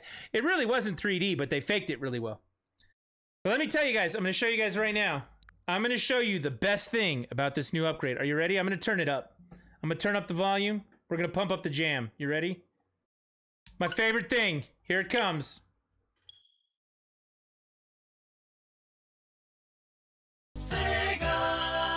I love that sound. I love that sound. It's so good. And yeah, we'll go over this one more time. Like, I don't think that the Sega games are a big draw for the, as much, and remember, in the war between Super Nintendo kids and Sega kids, I was a Sega kid. Let me be very clear about that up front.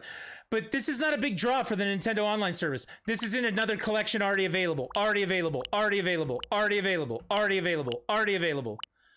Golden Axe here. Echo, already available. Ristar, already available. Dr. Robotnik, already there. Shinobi, already there. Already there. Already there. The only two games that are actually not available in something already on here is this Musha game, which is a shooter. And at the very bottom corner under my face, let me see it here so you can actually see it. Strider. Strider and Musha are the only games that are not already available in any of the following collections I already owned.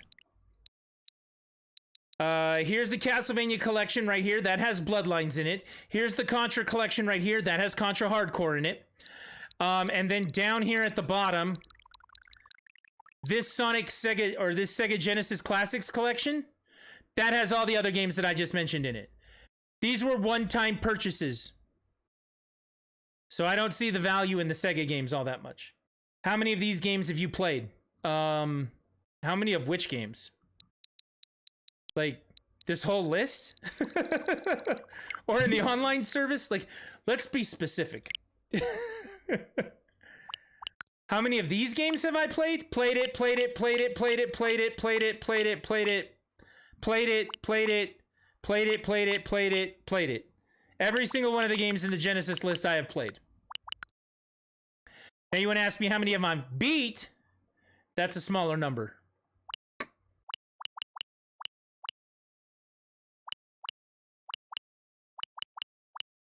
This whole top row here I have finished. I beat Golden Axe back in the day. I've beaten Echo the Dolphin. I've beaten Sonic 2. I've beaten Streets of Rage 2. Yeah, that whole list. I just see so many games I've never heard of. I mean, these are my games. Like, look, man. You know how some people have comfort food? I have comfort video games, and my Sega stuff is pretty much it. I mean, freaking Snowy was over here. We're sitting on the couch over there not that long ago, and we played through the first two Streets of Rage games. Like, we did this not very long ago. I played through Castlevania Bloodlines on stream back when the Castlevania collection came out like a year and a half ago. I played Gunstar like 6 weeks ago. Gunstar is probably Gunstar and Castlevania. These two right here are actually my favorite games in this Genesis collection. And what's great about it is neither one of them were made by Sega. They were on the Sega Genesis. This one's Konami. This one's made by Treasure. These aren't even Sega like made games. They're not first party. Now, how many games have you beaten from your entire library? You know, we were just talking about that. We were talking about the value for money that you get from games. I beat that game. I beat the shit out of that game. I beat this one too. I beat Diablo 3. I've gotten really far in Rise, but I haven't finished it. I mean, these are arcade games. Can't really do that. I did finish Animal Crossing, technically. I got the credit screen. Beat Axiom Verge, beat ARMS. I beat Sunset Riders all the time. I've beaten Blaster Master 01. I haven't done 2 or 3 yet. I beat Bloodstained Curse of the Moon. I haven't done 2 yet. I beat Cadence of Hyrule. I beat Blossom Tale. I beat 1 of the 4 games on this collection. And I beat that one game like 4 times. I beat a couple games on the Contra collection. I beat 2 out of the 3 games on the Mana collection. I beat most of the games on this collection. Let's see. I definitely beat Doom 1, Doom 2, Doom 3 in my life. I've also beaten both Diablo games in my life. I haven't beaten this one since it came back out.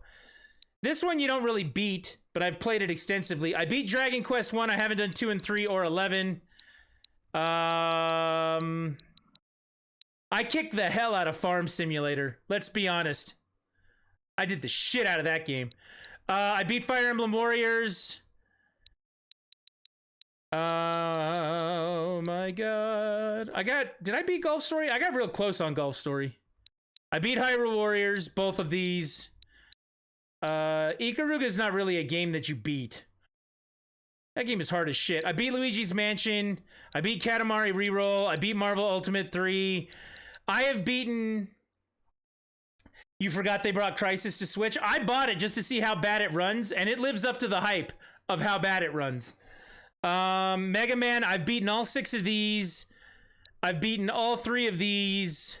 These 2 I've not done a couple games on. The Zero collection, I've done 0, 1, 2, 3, and 4. I didn't do ZX and ZX Advent. I kicked the shit out of Metroid Dread.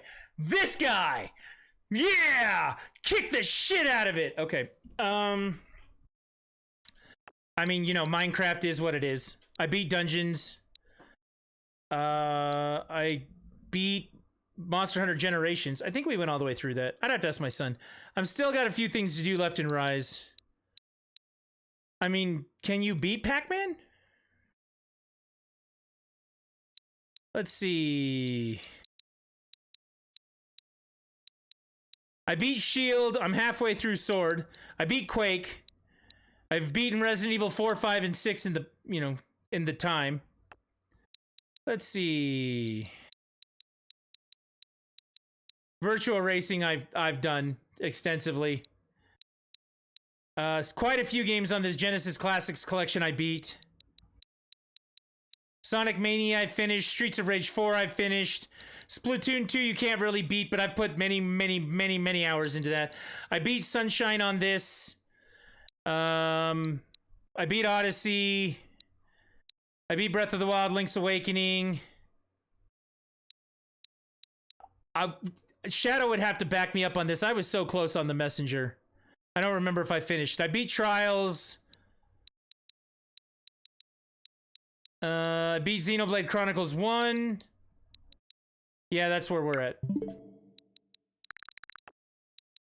And I beat a whole bunch of games inside these collections. Do you want me to beat a game right now just to, you know, show you I can beat a game? Is that what you want? Are you the organ grinder and you're telling me the monkey to dance? Is that what you're trying to do right now?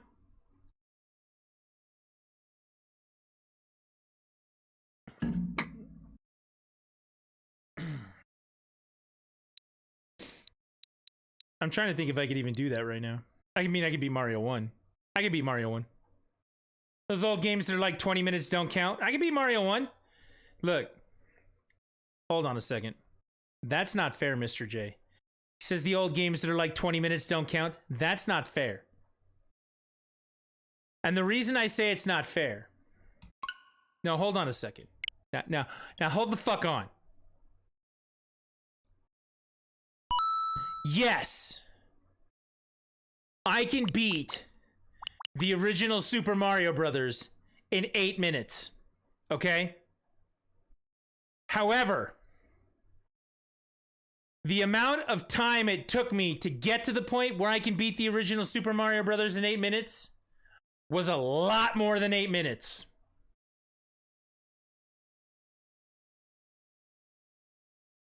So when you say those old games that take like 20 minutes to beat, I'll tell you what.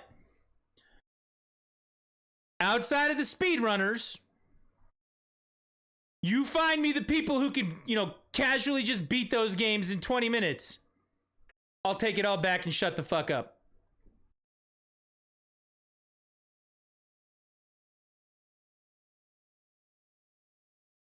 "20 minutes on your first playthrough, 8 minutes now."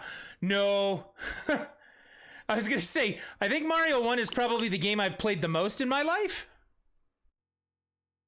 Dude, look at these badass, like, pixel perfect screen, like, filters. Look how shitty this game looks on a high definition monitor.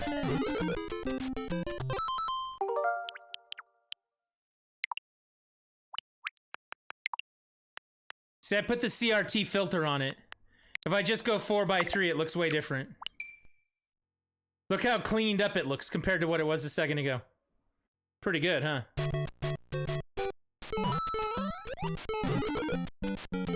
I mean, it's still 8-bit graphics, right? The Game Boy's 4-bit. The Nintendo, the original Nintendo is 8-bit. So Game Boy's 4-bit, this is 8-bit. The Game Gear was 8-bit.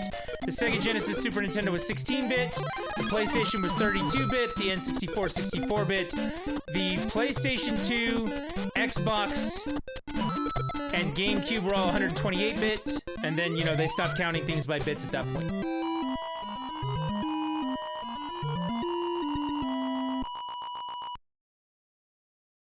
Look, you can disrespect me for beating this game in 8 minutes, but it still looks cool as hell when I do it. I'm just putting that out there. I'm just putting it out there. Still looks cool as hell.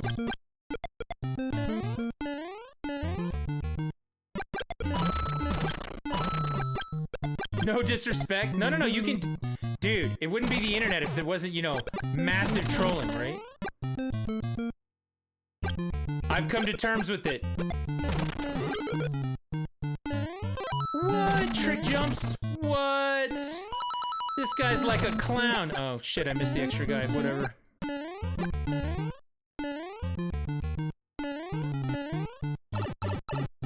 That was awesome. No, have you done a 100% run of this game in 8 minutes? No, not 100%, no. You gotta hit the warp zones. You gotta hit the warp zones. And you know what's really funny about it? It's fun to watch me do this in 8 minutes, okay? I'm speaking highly of myself right now, which never goes well. But it's fun to watch somebody do this game in 8 minutes. The world record's like 4 minutes and 30 seconds. Like, as kick-ass as I might be at this, I'm still like double the world record. Hey, you want to see another trick jump? I like this trick jump too.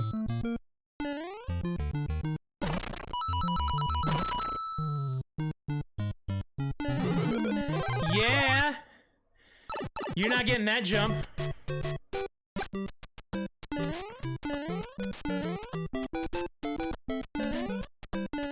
See, I do stupid things like miss jumps like that and slow down hella, and it's no good. It's no good. I'd be stuck on that jump for like 5 minutes. I know, right? So this is what we're talking about, Mr. J. We're talking about adding value to the money that we spend on video games as a community.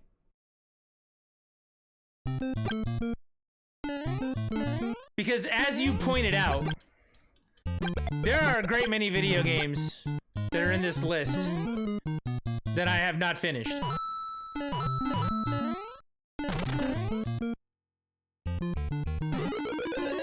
So what we're gonna do, this is what I'm thinking. We haven't started it yet, so it doesn't count. Maybe this game will kick it off. Oh shit, I need to turn this down. Sorry, I turned it up so we could hear the Sega thing. Let me turn it down. Oh hey, by the way, Mario, we can make him dance. Yeah, dancing Mario. Okay.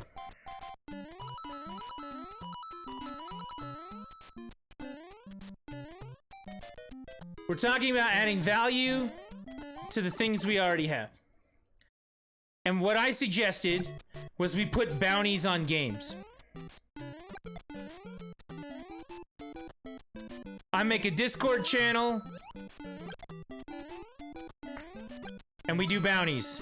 So if you have the Nintendo Online, right?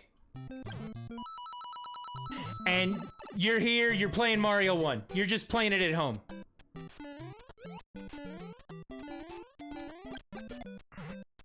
This is gonna be the example. This is gonna be the dry run for what I'm talking about.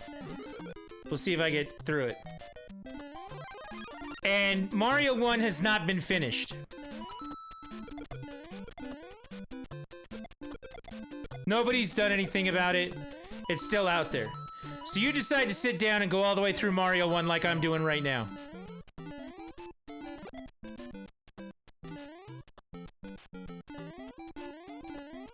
God, I hate that jump. I can't even tell you how much I hate that jump. You post a picture, because you can take screenshots on your Switch. You post a picture, time and date of you finishing Mario 1. You post it in the Discord, and you get to go into the Hall of Fame as the first person who finished Mario 1 in the community.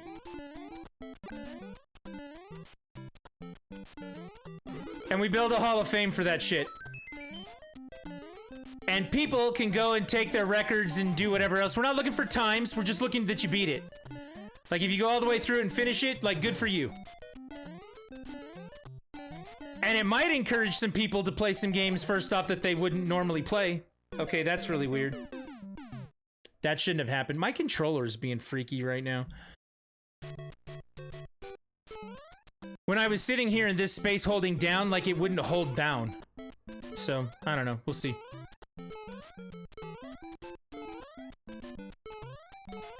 But then I went through this section without an issue.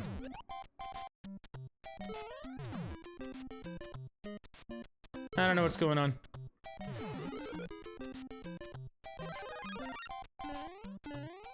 So if you go through and you beat Super Metroid, you take a picture of you having finished Super Metroid, then you go, I am now the holder of that. See, that's what I was supposed to do. I don't know why I didn't.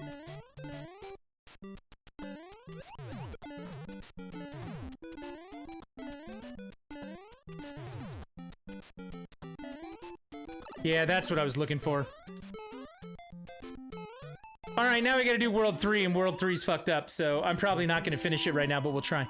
But that was the idea. The idea is like, so people are gonna try and compete to be the first ones to beat Zelda, right? So they can be in the Hall of Fame for beating a Zelda game, because those are popular, right? Maybe they'll do it for Mario. You know, I'm sure somebody out there is gonna be like, oh shit, Metroid, I want in on that, you know? Because that's what those kinds of games do. But then somebody will be like, well, I just want to get in. Like, I just want my name on something. So they'll go play Yoshi's Story. And they can finish Yoshi's Story, and I'll be like, awesome, I'm glad that you beat that, because I won't. Then go play Mario Advance 2, and I'll be like, yeah, not my jam. Original Mario Brothers. Yeah, I'm not going to play the original Mario Brothers. But if you want to get all the way through Wrecking Crew or something, like, go for it. And then you can be known throughout the community on the Hall of Fame board as the one who did the thing. Hey, because I got that fire flower right here, we're actually gonna make it. In case you were wondering. As long as I make these jumps. Jumps like this terrify me. I'm so bad at them. But I was thinking that that would be a fun way that we could add value to this. Like, I say the first thing that we do... I mean, do it for whatever game you want to. Like, I don't want to deny people that. But, you know, if you... You know, if you want to get more out of your game and you want to brag about having finished it and, you know, do cool things with your game, like, fucking A, like, do it. Like, let's make a Hall of Fame. Let's put some bounties out on some games and get that done. And let's say that, you know, everybody just wants to do Zelda, right? So we'll let someone hold Zelda for a little while, and then we'll go, okay, we're gonna erase this record, or we're gonna change the parameters to this record. You can be the person who got Zelda, like, the first one to finish Zelda in the community for Link to the Past, or you can be the first one to finish it 100%. Like, you got every item in the game, and you took a picture of it, right?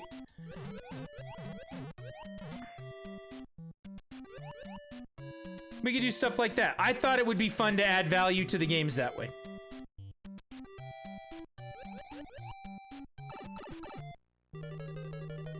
Oh, by the way, we're done, in case you were wondering.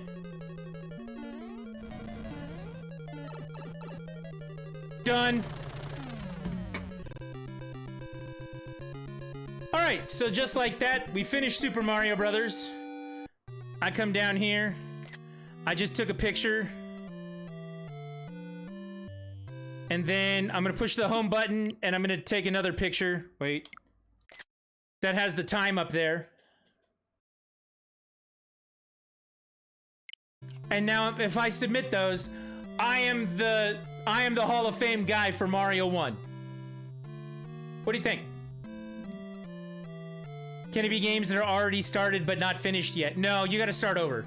That gives everybody a fair shot, right? If you're halfway through a game and then you take a picture of it because you just cruise through the rest of it, like, that doesn't seem fair. Now, we are working on the honor system, so I can't verify that you did that. But, I mean, be cool about it, right? So there you go. Now I'm the Mario 1 Hall of Famer. I could do it for Zelda 1 right now if I wanted to. I mean, that seems more fair, doesn't it?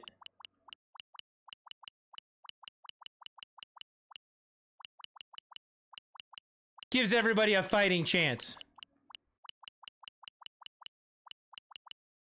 And the thing I don't want it to devolve into, let me put this out there right now, is I don't want it to devolve into, like, a speedrunning board where somebody's like, I challenge the validity of their... It's just for fun. That person could not have possibly finished that game. It did. Like, I don't want it to be that. I just want it to be something fun we can do.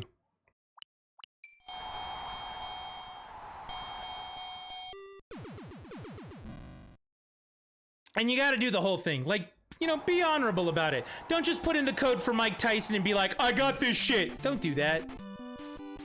It's gonna totally be that. No, no, no, no, no. I'll put a stop to it as fast as you can go, hey, look, it's happening.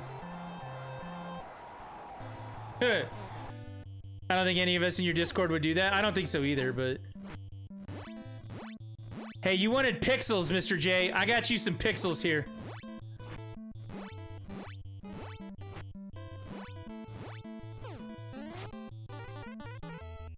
Bitch! Oh, man, he was supposed to go down right there.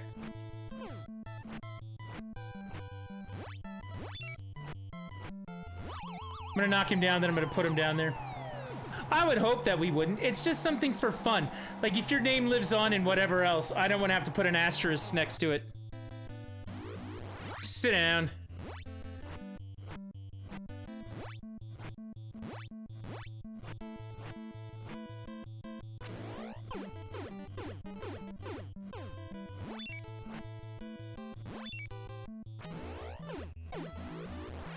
Ping! This is taking a lot longer than I thought it would. Ooh, I want to be the guy who beats Super Punch-Out. Can I be the world record guy for Super Punch-Out in our community?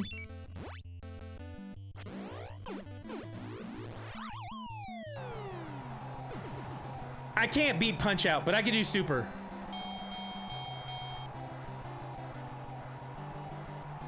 The timing is so different between those games that Super Punch-Out, being really good at Super Punch-Out makes me not good at this Punch-Out. Go figure that one out, because it's been fucking with me my whole life. But does... The game I chose for boxing in Fallout 2 is Glass Joe, or the name you chose. I say do it.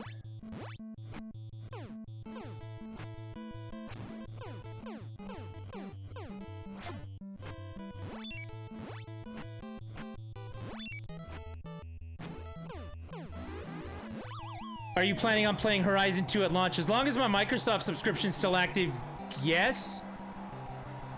I might have to cancel it though, because I just spent a shitload of money upgrading this thing. It seriously cost us 130 bucks to upgrade 2 accounts.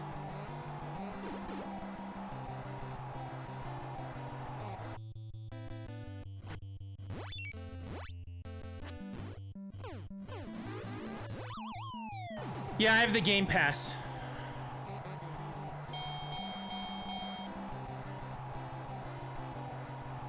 I got the Game Pass back in August so I could play Psychonauts 2.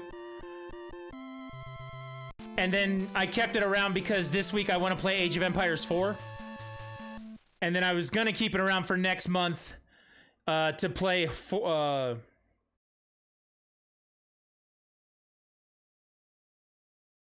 Oh, you're talking about Horizon Zero Dawn 2? I thought you were talking about Forza Horizon.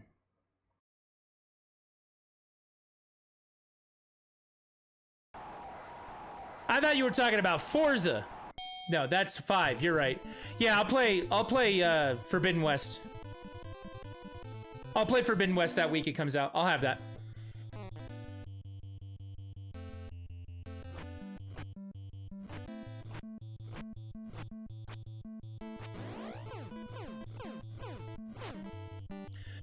Wouldn't be much of a reason to have a PS5 if I didn't.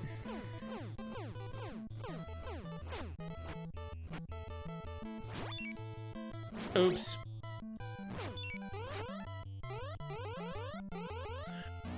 Ugh. Oops. My controller is so fucked up right now. I don't know what the hell's going on. Did you see him punch me like 19 times right there? I couldn't block, I couldn't dodge, like shit was whack. I was punching right there, not dodging. Get the fuck down. Piston Honda, I'm tired of your shit. I should really get I think I need to charge this controller. I really do.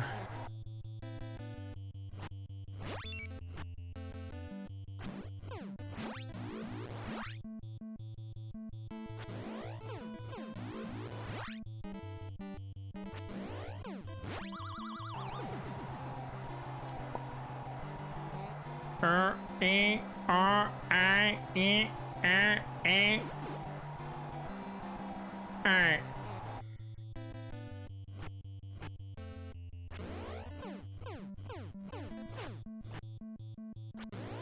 I'm not gonna take him in the first round. God, I'm doing so bad.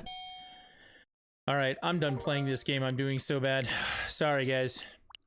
But yeah, I thought it might be fun to do it that way. We put bounties on games, finish the games, and just get through it, right? Doesn't that sound nice? Doesn't that sound nice? Why are all these men fighting a child in the game? Because you are the little Mac.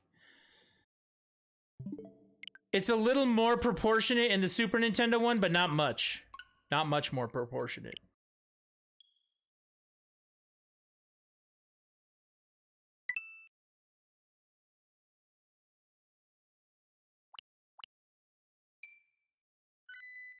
You can tell me if this is a little better.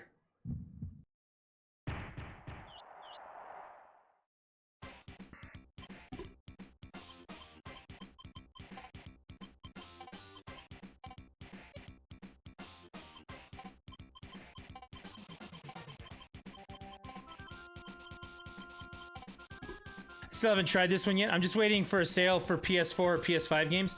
So this is what we're gonna do from now on, okay? Program note.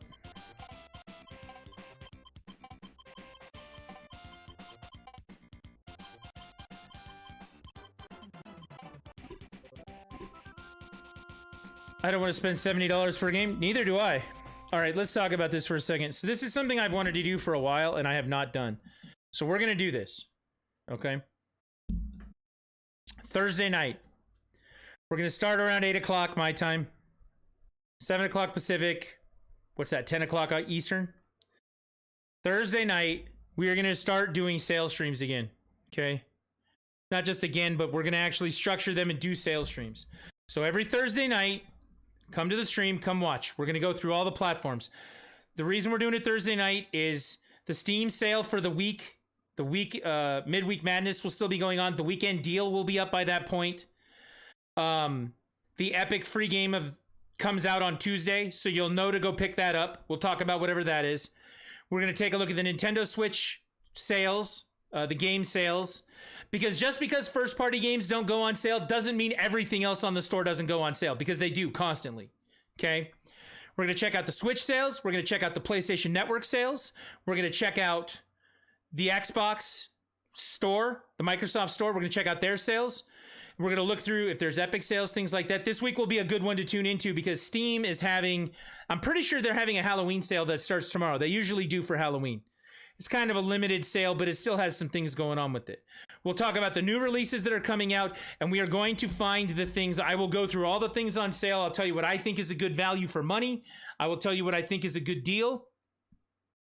I will be the first one to tell you I hate paying full price for games. And we will go over that on a regular basis. Like if I see Demon Souls and Ratchet and Clank on sale, you can damn well bet those are the first things I'm going to call out. We're not going to do it on the console. We'll do it in a browser. We'll go through their stuff and we will figure out what's on sale. We'll talk about the PlayStation freebies that they give away if you're a PlayStation Network subscriber. We'll talk about the Xbox games for the month. If I've seen any other deals on things, you know, again, I always suggest to everyone follow Cheap Ass Gamer on Twitter. Even if you don't like Twitter, if you hate the concept of it, if social media pisses you off, which I think it pisses all of us off, still go follow Cheap Ass Gamer because you're going to save a fuck ton of money by watching what those guys are putting up that keeps going on sale. But we're going to do that on Thursday nights to make sure that stuff, I'm doing it for me because I've missed so much stuff on sale and I've been recommending games to people. Like, I'll give you an example. Today I was talking to one of my friends from Las Vegas, and when I was talking to her, she told me that her daughter was just recently starting to get into DuckTales, the TV show. And I was like, oh shit, that's great. I love that show. It's the old one, not the new one.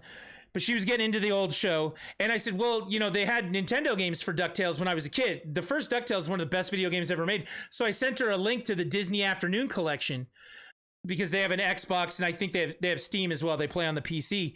I was like, here, like you can play this game with her. You know, she likes to play 2D games and things like that. I was like, you can play this game with her. It'd be awesome. It's $20 right now, but it goes on sale all the time. And when it goes on sale, it's $5.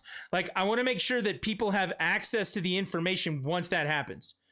And I miss it all the time too. There's a $5 game that's up and I'm like, oh shit, I missed that. You know, how often do the Castlevania collections go on sale and the Contra collections go on sale and the Mana collection goes on sale and I just miss them, you know? So based on that, Thursday nights, we are going to do sales streams on Thursday night. That is something I very much want to do just for myself so I can go over everything that's in there. It gives you a chance to make sure that you're spending your money on the things that you want to and getting the most out of it so you can get the best discounts or whatever it is that's going on. But I mean, I think, you know, Mr. J says I don't want to spend $70 per game. I don't think anybody wants to spend $70 per game. I think most people were kind of ticked off at the $70 price tag for the most part. We're kind of like, what? Why? You give me a good reason that warrants that shit, we'll talk about it, but why? And they never really came up with a good reason. So yeah, based on that, that's what I actually want to do. Again, I want to do it for me because I miss stuff all the time. Like, I'll give you an example. For me personally, this week, at the end of the week, I had seen the release information for it. But on the Switch, they're finally putting out the Fatal Frame Maiden of Blackwater game. That comes out on Friday. I didn't realize it came out on Friday. I was like, I thought that was coming like next year or something. It makes sense that it's coming for Halloween, but I completely missed it. I was like, holy shit. Like, there have been several things that I just got surprised by where I was like, whoa, where the fuck did this come from? You know, that sort of thing. So giving me a chance one day a week to catch up and have that stuff fresh in my mind does a couple of things. First off, it allows me to answer those questions a lot better because of my time at GameStop, because, you know, my friends know, give me a call if they're going to buy a game, or if they're looking for something that goes with that. Like, they know to give me a call. I'll be armed with the information I need to talk to them about whatever, because I did a sales stream on Thursday night, you know? And I think it's something that, you know, can benefit other people too. You know, I purposely skipped a few Steam sales so I could afford other things, but also could spend more on PS5 games when I got one. Yeah. I mean, I think we've all done that. And I mean, there's like a threshold, right? Like Demon Souls, I didn't want to buy on the PS5. And, you know, Necros is going to be like, well, you fucking should have. And I finally did, but I didn't buy it until I found it on sale right after I got my PS5. I found it on sale for like $40. So I was like, okay, 40 seems reasonable compared to the 70. All right, it's on sale. I'll pick it up. You know, that sort of thing. And you can make that balanced choice. You can decide what's good and what's not. You can, you know, figure all that out. I'm not going to tell you how to think and what to think. I'm just going to tell you what I think and how it applies to me. And I will tell you, you know, the information. So that's why we're going to do sales streams on Thursday nights. You shall become as gods. Welcome in, man. Hello, dude, man.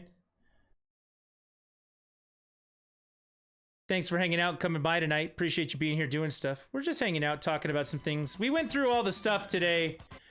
All the Nintendo Switch Online information for the Genesis, the pricing, the N64 games, Genesis games. My favorite sound ever. When it says you're playing Ocarina of Time, maybe play it. I was playing it. But then I got asked a bunch of questions about whether or not this is good. So that's what we're talking about. I'm planning on getting the Miles Morales Ultimate Edition on sale. I don't want to spend more than like 30 or 40 on that game. I don't think we spent more than 30 on it. Bye.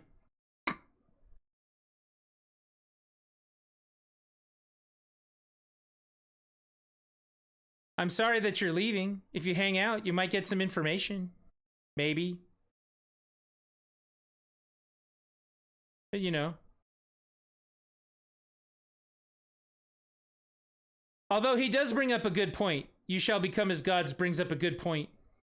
Dance monkey. Yeah, that's everybody wants me to dance. They're the organ grinder. And I'm the monkey. But no, he actually does bring up a good point. Like when I started the Facebook stream, because we're streaming on Facebook, we're streaming on YouTube, we're streaming on Twitch. In order for me to actually like change what I'm playing, I can usually change that pretty easily on Twitch. And I was set to just chatting and I changed it to Ocarina of Time when I started playing it. So I could change that back. That's on me. That's fine. It's on me. I'll change it back to just chatting. But in order for me to change that on Facebook and on YouTube, I actually have to stop the streams and start them over again. Like they don't have a way to make that adjustment. And that's kind of annoying. So if you actually go to the Facebook stream says that I've been playing Ocarina of Time this whole time because it forces me to put a game name in there.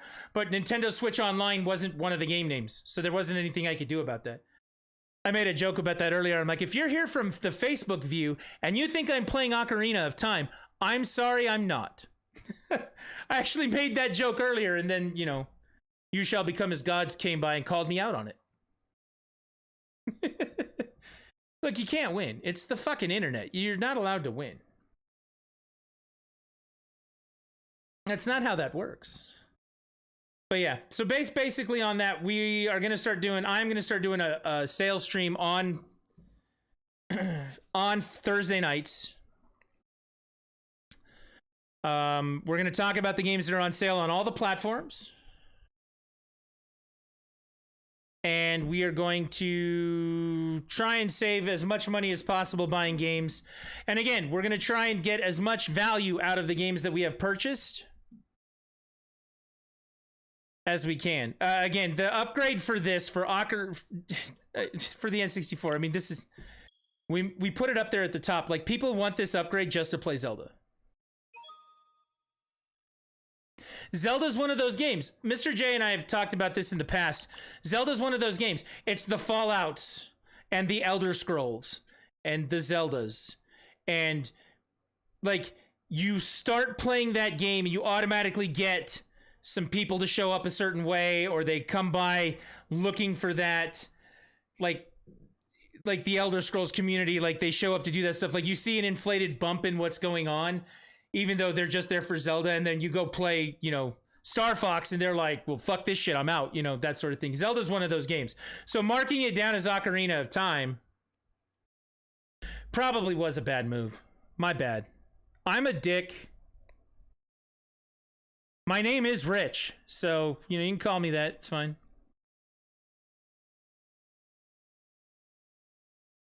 It's all good.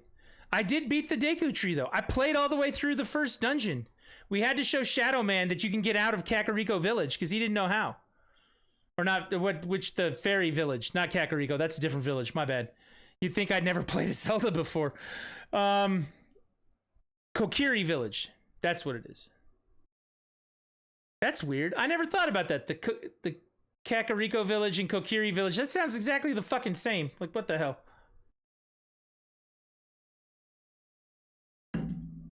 Nintendo's not original. What can I say? But yeah, I mean, that's the thing. We put some bounties on some games, encourage some people to play through the games that, you know, that don't suck. Do some things for the community that way, I guess. It'd be fine. Guys, you want to see something here? Can I show you this? Like, I don't know why the fuck this game is in this collection. I don't know why the fuck this game is $250, $300, whatever it is. Let me look on price charting. I want to see what it actually is.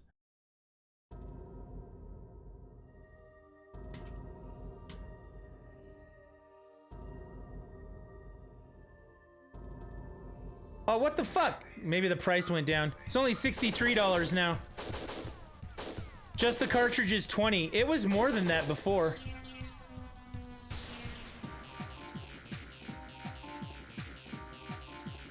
Graded price. No, apparently it's not been. I thought it was one of the more expensive ones. All right, so that blows that theory out of the water. What the fuck is the point of this game being in this collection?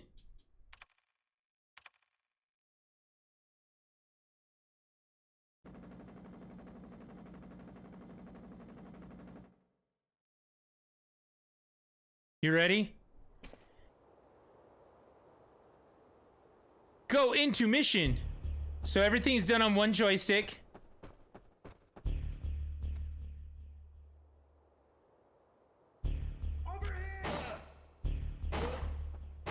How'd that guy run away?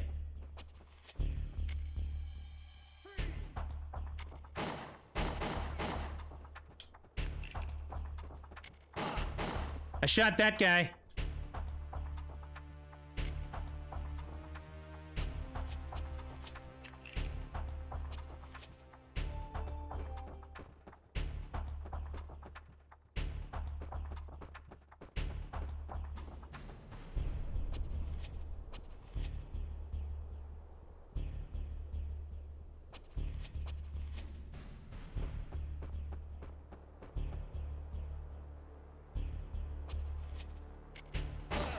Yeah, shot him in the back. Look at me go. I picked up a magazine. Oh, what's in here? I cannot carry any more magazines, but I can carry this gun. A handgun with a silencer. How do I change my weapon?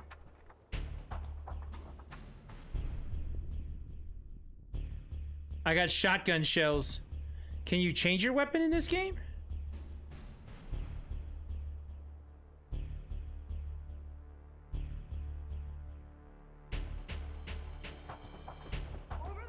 Oh shit, there's like 90 guys here.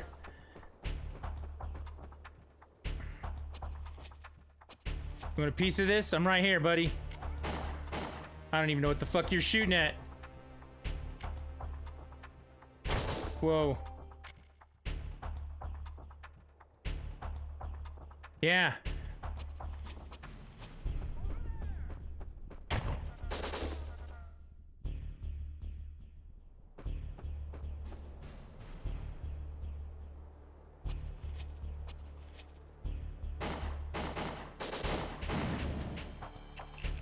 I want to shoot him. Okay, we got him.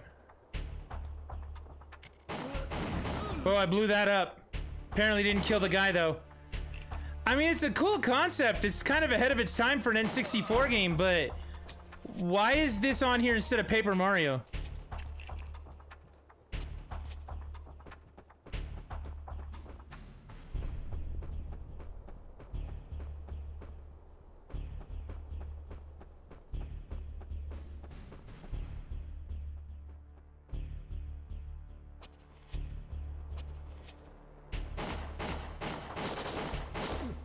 Oh shit, I got shot. No, get back behind the box. Apparently I can't get him when he's running. Oh, I got him that time. Yeah, you wanna run at me? It's great. It'll be fun.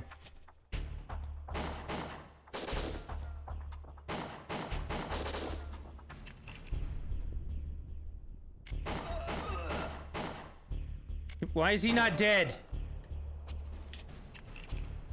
Why is that other guy just standing there? He has a rifle and I'm standing out in the open. Oh shit, he sees me now.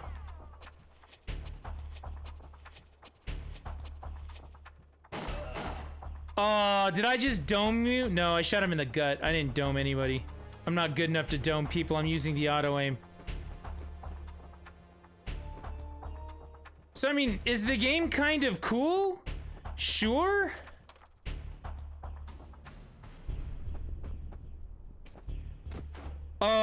Oh, look at that. I just slugged him in the head. Bitch.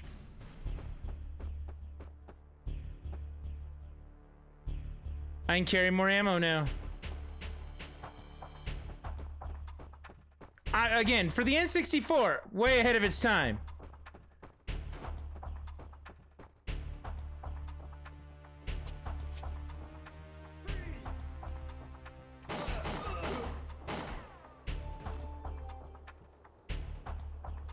I feel like I'm being flanked. Yeah, I am.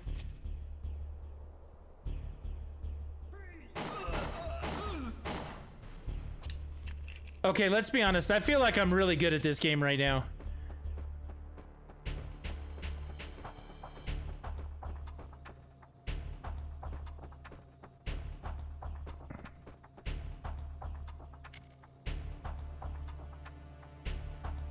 God, you remember when everything was inverted?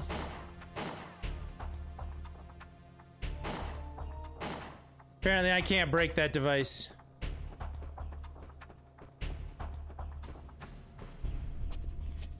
Can I, like, crawl under it?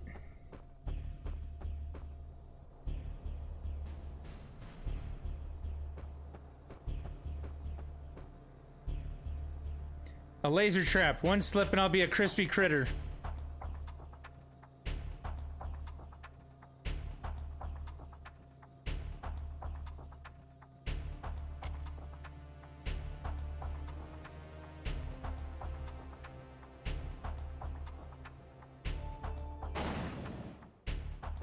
No more crispy critter here.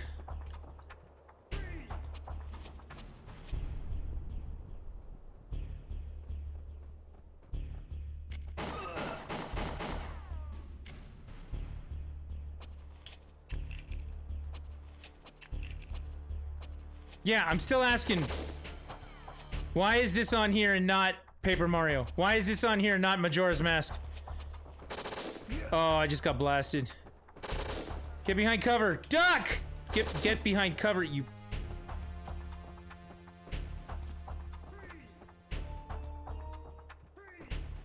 Apparently I can't get behind this wall and cover up. Can I get behind this?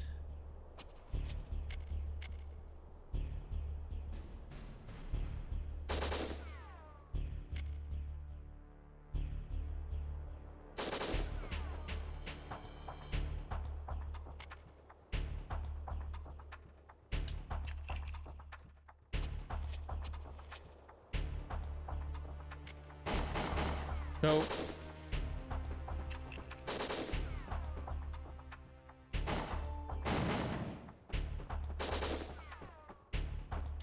Get down!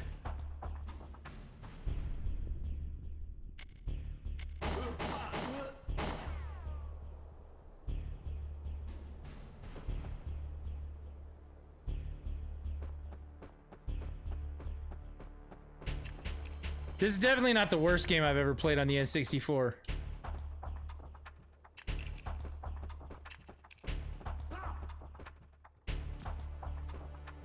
Oh, I'm gonna kick you in the head. Nope, I'm not. I'm gonna shoot you point blank in the dick.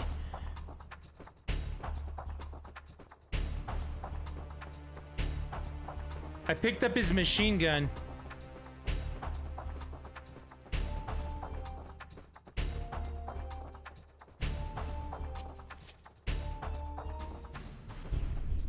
Go down. Checkpoint.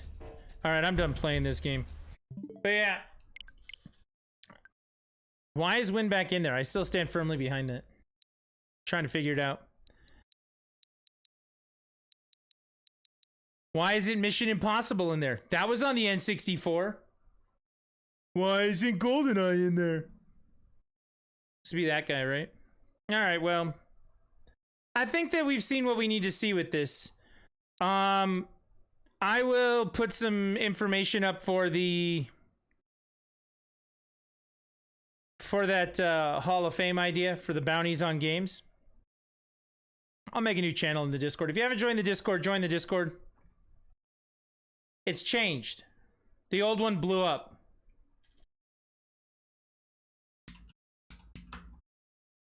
You can find it in there.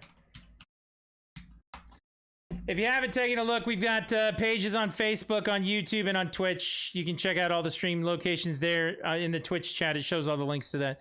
Sign up, look at the thing, do the stuff, do all that stuff.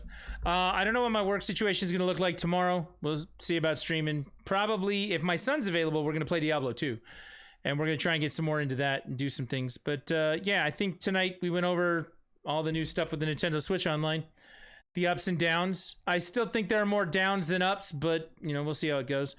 And yeah, that's going to do it for today. Thank you very much for hanging out. Appreciate everybody being here. Appreciate everybody participating. And thanks for listening to an old guy rant for a while, because I've been doing that all day. We'll get some more value out of our games. We'll continue to play things and push through whatever it is that's going on. You can come be a part of that. Join in on the games, play, have some fun, do some things. We might even play Mario Kart 64 with multiple people. It could be a thing. Maybe we'll do that. We'll build a bracket and we'll have a tournament for Mario Kart 64, and we'll just like put people in the groups, and then whoever wins that tournament, they get to be the Hall of Famer for Mario Kart 64. How about that? I'll be out right away because that game's not my jam. I don't know all the cheats and tricks and, you know, places to boost and shit. So I'll get my ass kicked. It'll be fine.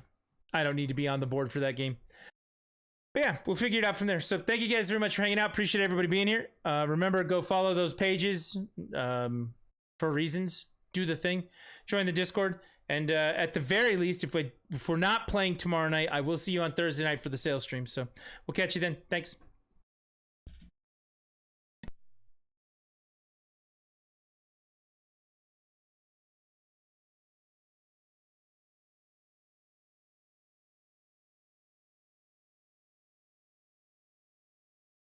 Excellent!